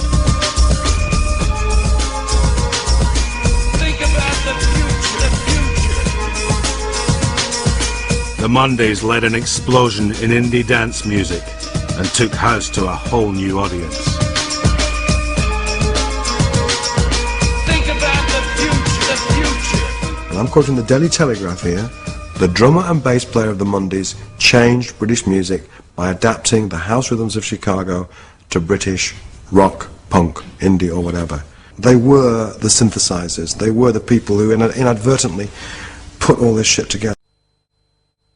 Back to life, back to reality, back to life, back to reality. House had shaken up pop and rejuvenated rock, but its impact on British culture wasn't just musical. You probably had black friends and I had white friends, but you wouldn't party together. You would not party together. It just wasn't that way. After work, you went your way, I went my way. Do you know what I mean? That's how it was in the 80s, like it or not, it was. But what the rave scene did, it put everybody together. After work, they came together. As the 80s ended, the country found itself dancing to the same drum. We started to experience going out to raves and seeing all different cultures under one roof. Because in our vibe, when we was growing up doing our thing, it wasn't like that, as he said. It was just a black thing or a white thing. So we were going out and seeing this cultural things mixing up, and we was a part of that. We were like, yeah, this is good. Inspired by the spirit of rave, warehouse party crew Shut Up and Dance added breakbeats to the emerging British sound. If you went to a rave back then, as you probably did yourself, taking ease, naughty man, no comment, look. You would notice that everything was drum machines. Everything was dum dum, just straight 4 beats. But when we was making music, it was using break beats.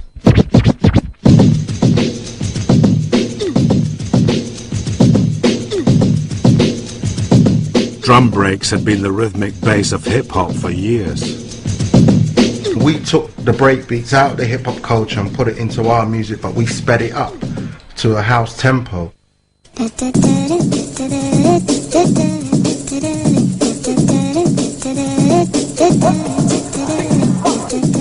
By strapping an up-tempo break onto a basic house rhythm, Shut Up and Dance took the music another step away from the clubs of Chicago and New York.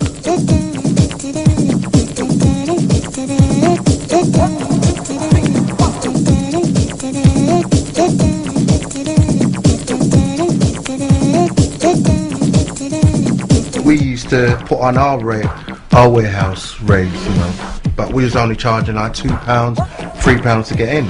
And then when the so-called house scene started to blow up, the rave scene, all of a sudden it was £10 to get in. You know, we was like, no, taking a piss here. We was charging £2 to get in our place. We was, at one time, we was like, there's no way I'm paying this to go anywhere. Yeah. I mean, we were charging like £2, £3 at our gates, and people were screwing to pay that. So when we heard people are paying £10, we were like, bloody hell, that's amazing. Like, where are these people getting the money from? And like, these promoters are taking a piss. So that's sort of where the idea from the tune came from. Shut Up and Dance fueled the growing rave scene and laid the foundations for both jungle and UK garage. After we came up, a lot of people were trying to copy us, trying to copy our sound, but we were getting mentioned in the same breath of that hardcore sound. But we always never saw ourselves as that, and we always distanced ourselves from that. But again, it's like one of them ones where we thought it was a rap man, but we weren't, so what do I know?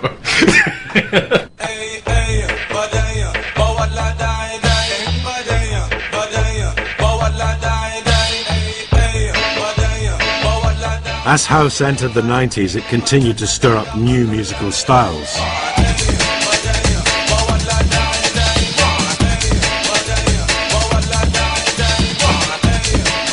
The hardcore scene started off as jungle first, and then it was kind of jungle techno, and then went from jungle techno to hardcore, then from hardcore to happy hardcore, and then from happy hardcore to kind of like the SL2 sound, which was like jungle and happy hardcore and everything thrown in the pot together, which became commercial. The English have to have a name for every goddamn thing. You know? It's ridiculous, man. It's just got to be something. And it's always got to have some sort of marketability behind it. And I know it's a business, but golly, I mean, here we are still trying to retitle and rehash old music with new titles and new genres and all this kind of shit. I mean, what is it now? I don't even know what it is anymore. It's always something new, some stupid-ass name for music. Whatever names you called it, it wasn't going away. 2 years after it mushroomed in the English countryside, the rave scene had grown from the illegal parties of '88 into huge licensed events. No longer underground, rave was mainstream.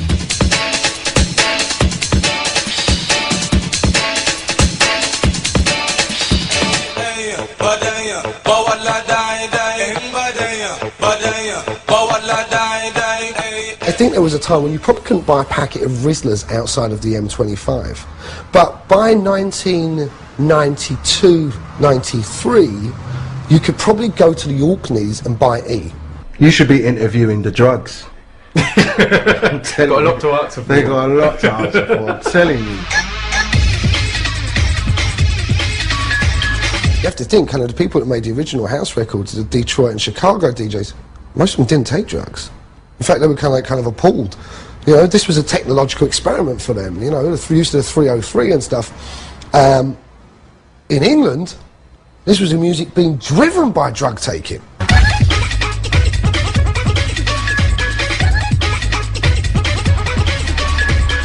This was people kind of like taking their idea of what was going on in their heads at 4 o'clock on Saturday night, right? You know, in front of 10,000 people, and trying to process that through the machine. And it was weird, and it got weirder. And, you know, tempo started getting faster because they were excited. They were kind of somehow mapping this accelerated heartbeat onto, you know, this soundtrack of their lives. At that time, everybody was like partying, everybody was into acid house culture, rave culture. You know, we wanted to send it up a little bit, not promote it. And that was where people actually got it wrong. They thought we was doing an ecstasy promotion song where we wasn't. We was actually taking the piss out of it. There's a guy in the place who's got a bit of sweet face and he goes by the name of Ebenezer Good. His friends call him Easer and he is the main geezer and he vibe by the place like no other man could. He's refined, he's sublime, he makes you feel fine. They're very much maligned and misunderstood. But if you know Easer, he's a real crowd pleaser. He's ever so good, he's Ebenezer Good. They tried to ban it.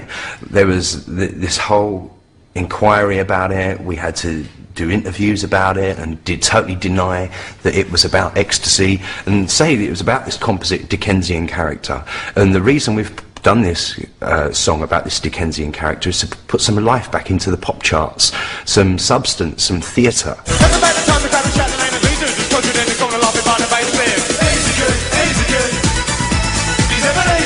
People just think it's the chorus. The chorus pales to insignificance when you listen to the verses. Like, there's a guy in the place, got a bittersweet face, and E goes by the name of Ebenezer Good. So there's the confession there. His friends call him Easer, and E is the main geezer. E vibes up the place like no other man could. E's refined, E's sublime, E makes you feel fine. They're very much maligned and misunderstood. But if you know Easer, E's a real crowd pleaser. E's ever so good. E's Ebenezer Good. And it's every line. Every line. Anyone got any underlay? I was on Radio 1 being interviewed by Mark Goodyear and they was talking about Ebenezer Good, and Mark said to me, so on Top of the Pops last week, you said, has anyone got any underlay? What was that all about? I said, oh, it was a rug reference.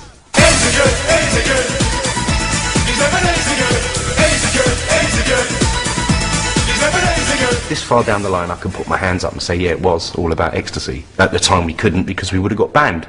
They failed to ban us. Back in America, a young Brooklyn producer was about to redefine house for the 90s. I listened to house music in 85 and 86, and at that time, house music could be anything, you know. It was like acid was house music. If it had an 808 beat and a more of electronic feel, it was house music. If it had a soulful vocal and a piano chords in it, that was house music, you know. And I like that. I like where I could jump around a little bit and go work with my moods. You know, I had many moods. I was happy one day, some days I was depressed. You know, by the time I was like 19 and well into making records, all that really didn't interest me. I still was like 19 and being rebellious. I didn't want to do music that was popular. I wanted to do music that was cool, underground, and, you know, represented me and, you know, the youth or whatever, you know. But I still thought I was making house music. I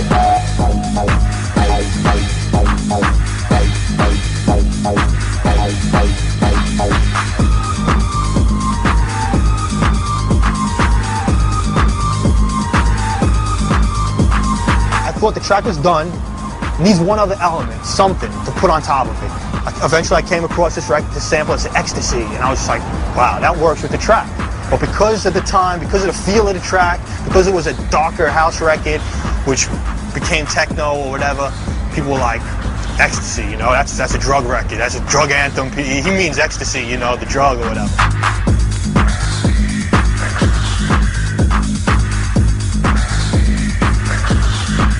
I don't think anybody expected for Joey to come out the way he did. And Energy Flash was some other shit. You know, it was really some other shit.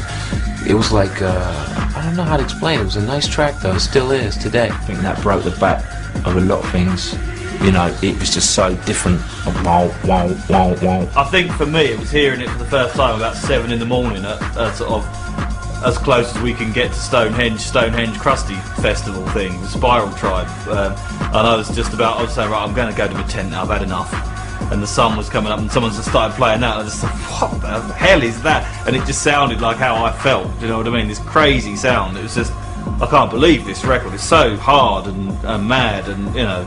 Great, brilliant records. I mean, I know people that even aren't into house music or techno have heard that and gone, what's this? This record's mad. And that's like 10 years after it was released. Energy Flash redefined the limits of dance music. But its dark minimalism and brooding intensity was too much for the house scene. I guess maybe I was disillusioned because, you know, I guess in England they just said, no, this is techno, son. You're making techno records, and we're going to call you techno. We're going to sell your stuff. We're going to like it, whatever. But as long as you have that techno label affixed to you, you know. But, you know, I thought I was making house music. You know, I just thought I was making house music, but with a different edge. Too hardcore for New York, Beltram found his spiritual home in Europe.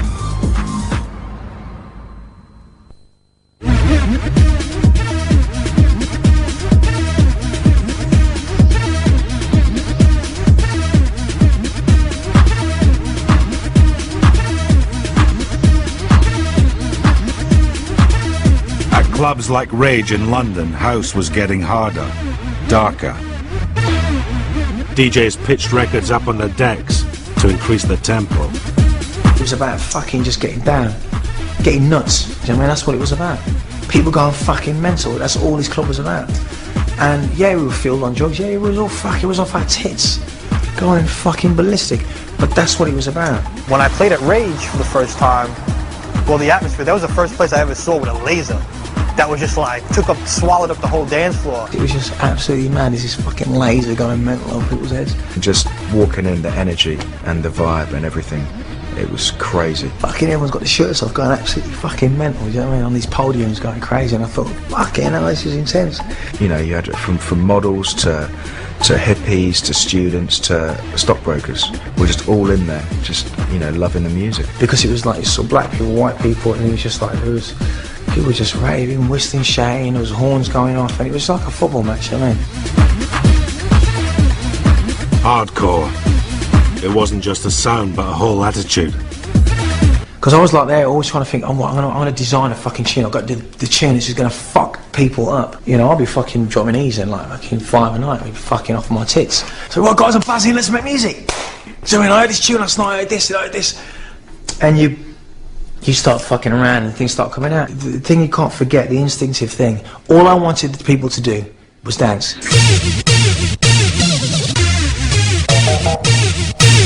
I EQ Terminator on about 5 E's and I was standing on the fucking desk on the roof.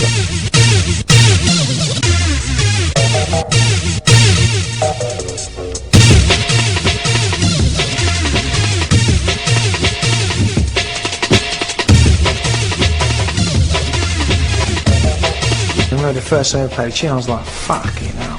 My fucking hair went like that, whap, straight up. And I remember I just closed my eyes and I was fucking buzzing off my nut. I just came up with about 2 eddies. I just felt this whole I felt like I am the fucking king of this club, right? And I just felt this warm beam across me. We're talking about things I haven't done yet.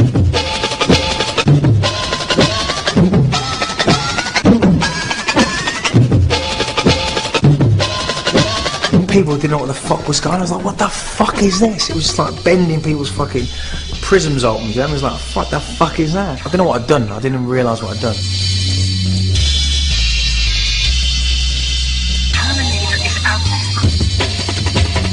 Goldie took hardcore's breakbeat and hammered it into a whole new sound. Drum and bass. I didn't want it to be about my mother, or about Timeless, or about, you know what I mean, a select piece of music. It was just about making people fucking dance. That's it. The sound was getting like really dark and like heavy.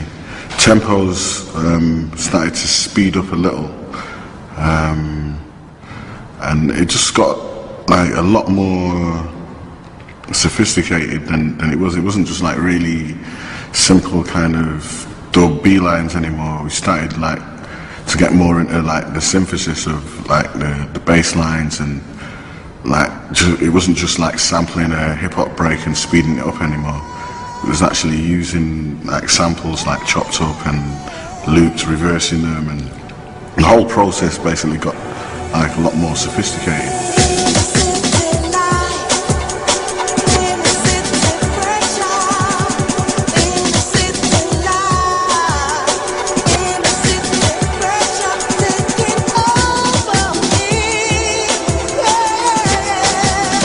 I remember seeing Derek, man. I met him previously before that. I was just, that's the guy that did strings a lot. Oh, fuck. And always in the back of my mind was, I'm going to fucking freak that guy out. Because I always wanted to freak out the guys that were making the fucking music. And I remember saying, I said to him, look, Derek, I want to play you something in the car. But I don't need to fucking get out of the car. He said, what do you mean? It's like, what do you fucking mean? That's why it's like 22 minutes long, you know what I mean? So he's like, what? And I said, 22 minutes long. He's like, alright, so, but you can't speak though. I just want to play this again. So I sat him in the car and I just fucking pressed play and I thought, fucking see you later.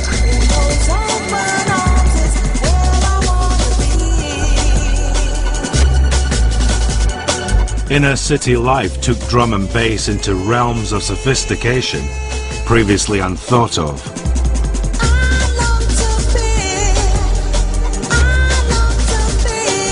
He came into my office. He sat down in front of me and said, what do you want? I said, oh yeah, you're good. He said, cause I'm fucking good. What do you want? He was really aggressive. And then he sort of threw this cassette at me. And I didn't know what I was going to get, and I had to sit there for 20 minutes, 22 minutes to be precise, and listen to Inner City Life. And I said, right, where do I sign? Goldie's debut album, Timeless, catapulted drum and bass out of the clubs and into the charts. When I met Goldie, I was probably as excited about him as a sort of star as I was about his music. I mean, I was knocked out by his music. But I really did think, you know, that my time had come, that, you know, after, say, not signing Soul to Soul or Nana Cherry or whatever, this was the next one to come along that could be a truly international megastar. No matter what happens, I will never make another piece like Timeless. I will never make, you know, Timeless will always be the best drum and bass album ever. You will never ever beat that album.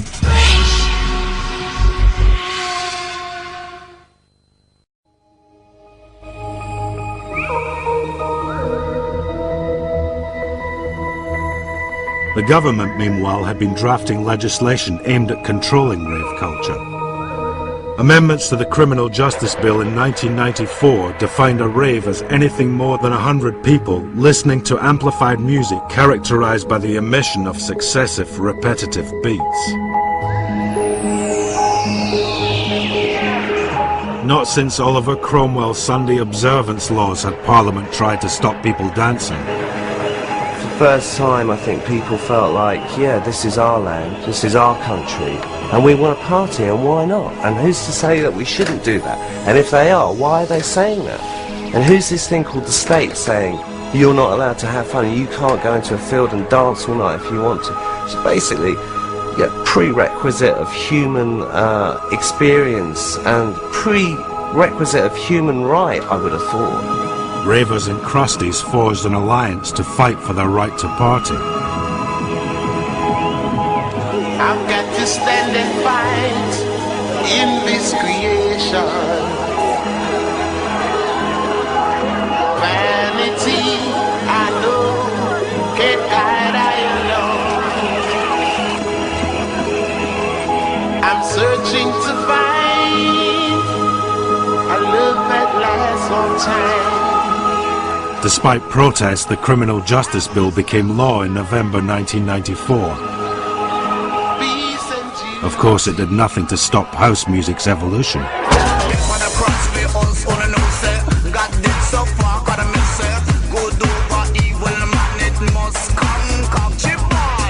Dance music was always viewed as a faceless entity, wasn't it? Left Field didn't really want to be seen. You know, they didn't want the fame, but they knew that they had to bring it to a live stage and a live standard. It was like, you know, we just want to rock you, and that was the difference. And they pulled it off live, and a lot of a lot of bands still don't do that now. You know, they do a lot to playback and play bits live. Left Field played live. They had a drummer. They had, you know, it was brilliant. It's brilliant. We're searching to find the love that lasts all time.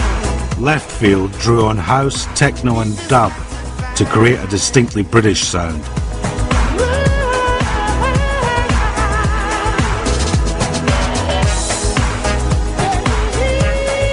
Neil was a massive reggae fan, more than me. He's had a lot of history with reggae. It wasn't a dance record, it was just more a bit of an experiment, really, with a few beats and like, it is an unusual tempo. Again, it's like 110 BPM. It wasn't really prime time kind of dance music, you know. But we knew it was our own sound, so we just went ahead and we released it on our own label, Hard Hands.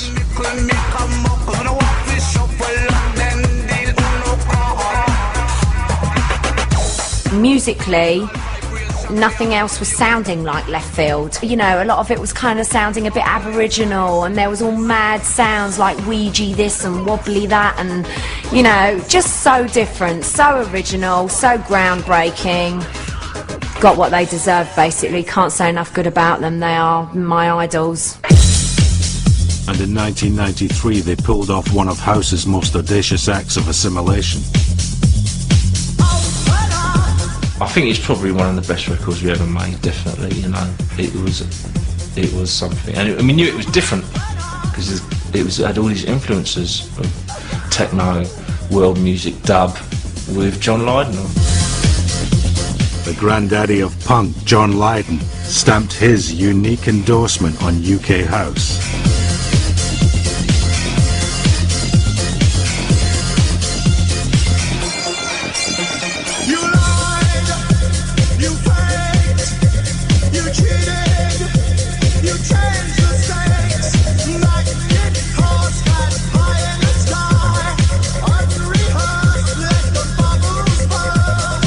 Wanted to do something different, and we'd always talked about doing a track with John, and we had a kind of a demo of a track which we sent over to John, and he just sort of rang us back and said, "Where's the fucking chorus?" sort of thing.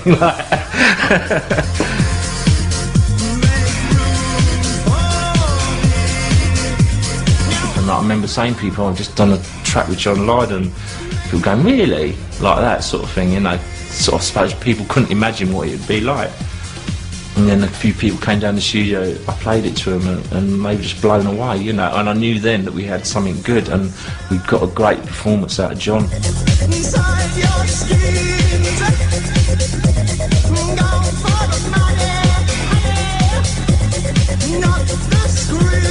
It was the record that crossed us over into mainstream pop music, I suppose, for want of better words.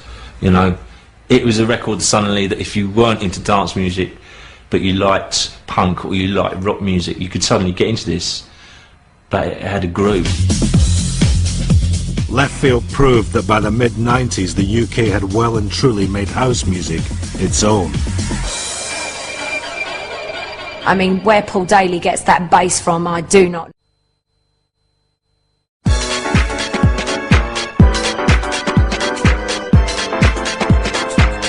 In its spiritual homeland, the music was coming out of the darkness. Producers like Masters at Work had finally put house into the US charts.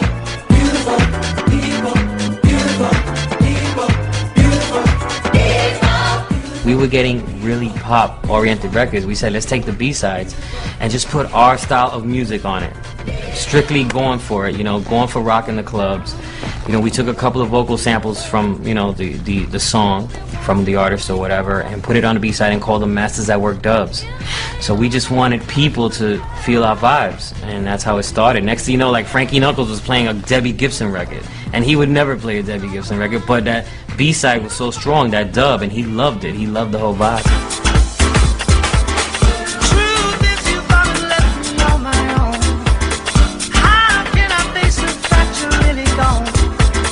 Masters at Work's remixing of pop stars like Mick Hucknall into club floor fillers sealed the supremacy of the DJ as a studio producer.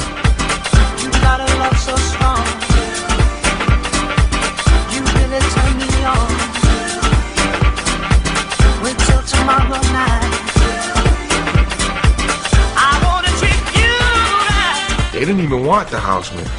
That's what I'm saying. It was just a remix. And we just ended up doing that dub, and they put it on the B-side, and that's what started the whole thing. But they didn't know what the hell house music was. For DJs, it had always been a short step from mixing records in a club to remixing them in a studio.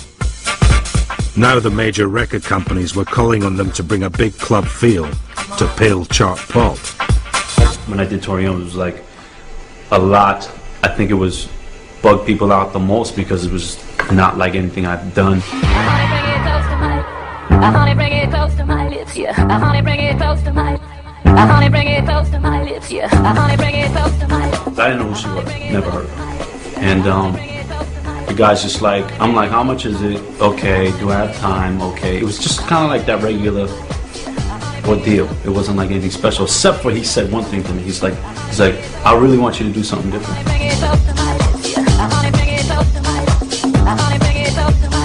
Armand Van Helden's pumped-up remix of Tori Amos was a massive crossover hit. Big in both the clubs and charts in the US and UK, it cemented house music's domination of pop. I was like, that's a rock guy. Okay, it's a guy, rock dude playing the bass. People thought I sampled it from a disco record. That bass is being played for 3.5 minutes. That pluck that I loop for one bar goes by, and it's just like you just listen to the bass. That's the one, and I'm in. You know what I mean? It's like that's like, you know. I mean, if there's any art to it, I guess it's just that art of knowing. I'm just about like sample a loop a beat, loop a groove. I'm done. That's I'm done. It's just like no rocket science in it at all. It's just all about that groove. And what that groove does makes everything else secondary. I don't care, you can label it, title it, call this, call that. I start something, I don't start something. People hate me, people love me. I'm just in the studio, I make beats. That's what I do. The simple art of making beats has elevated the DJ from someone who plays records into someone who makes them.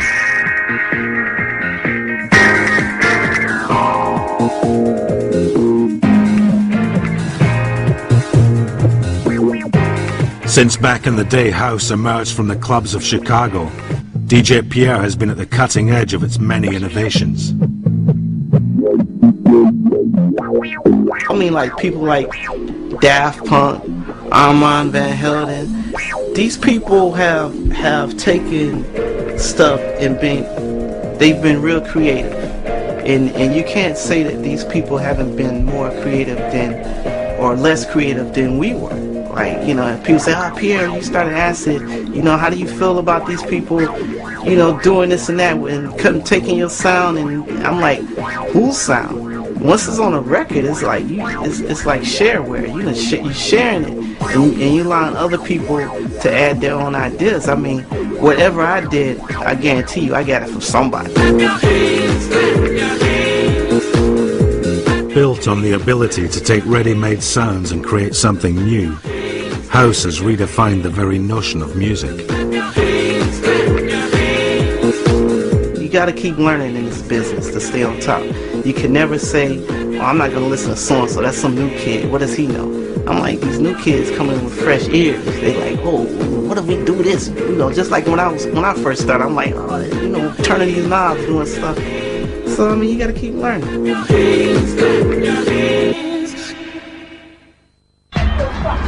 2001, and this restless quest for the perfect beat goes on in UK garage.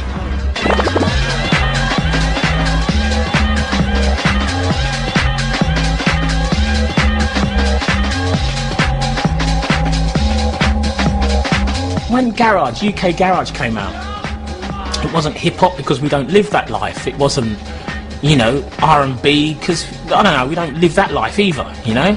It's not, it wasn't that. It was inner city music. It was the music that kids were making in their bedrooms, listening to radio and sampling tunes and just sticking their own thing on it. You know, you can tell it's England, it's UK, it's like, it's got that energy.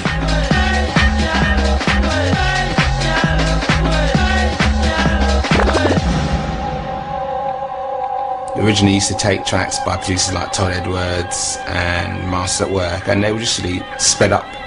So you'd think, I like the track. When I get to the club, you see everyone hyped and you think, oh, I'll just touch it up on the deck a little bit, and it worked. A Todd Edwards track, when it's sped up by that much, all of a sudden it has a whole different groove and a different feel.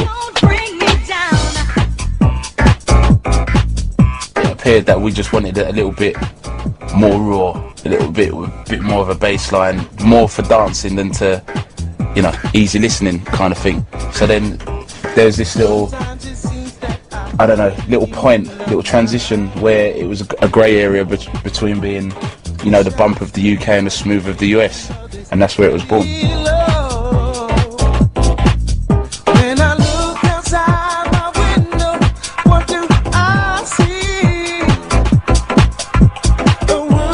While its roots may lie in America, the heart of UK garage is the British underground club scene.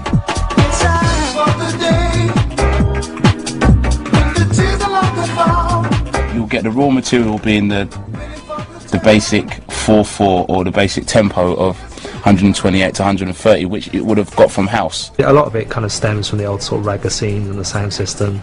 You know, a lot of the chats picked up from there, and a lot of the bass lines. It probably all stems right back from drum and bass. You know, there's always been that kind of nasty, twisted, bass sounding, you know, rough drums type thing, which people like. And you know, UK garage is as drum and bass is just evolved from house music.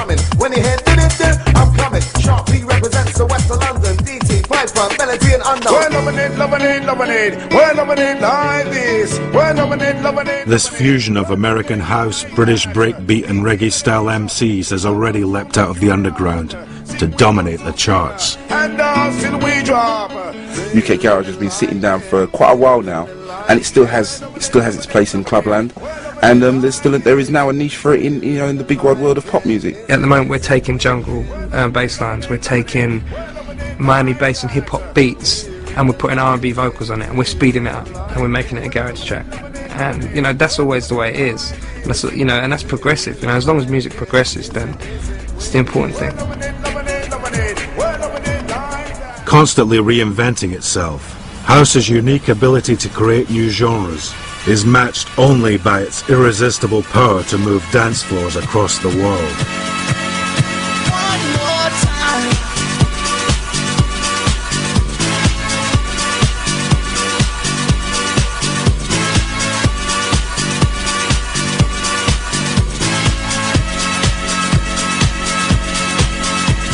I think the house is the feeling, and I think that if you don't feel it, it can't be house. It's always about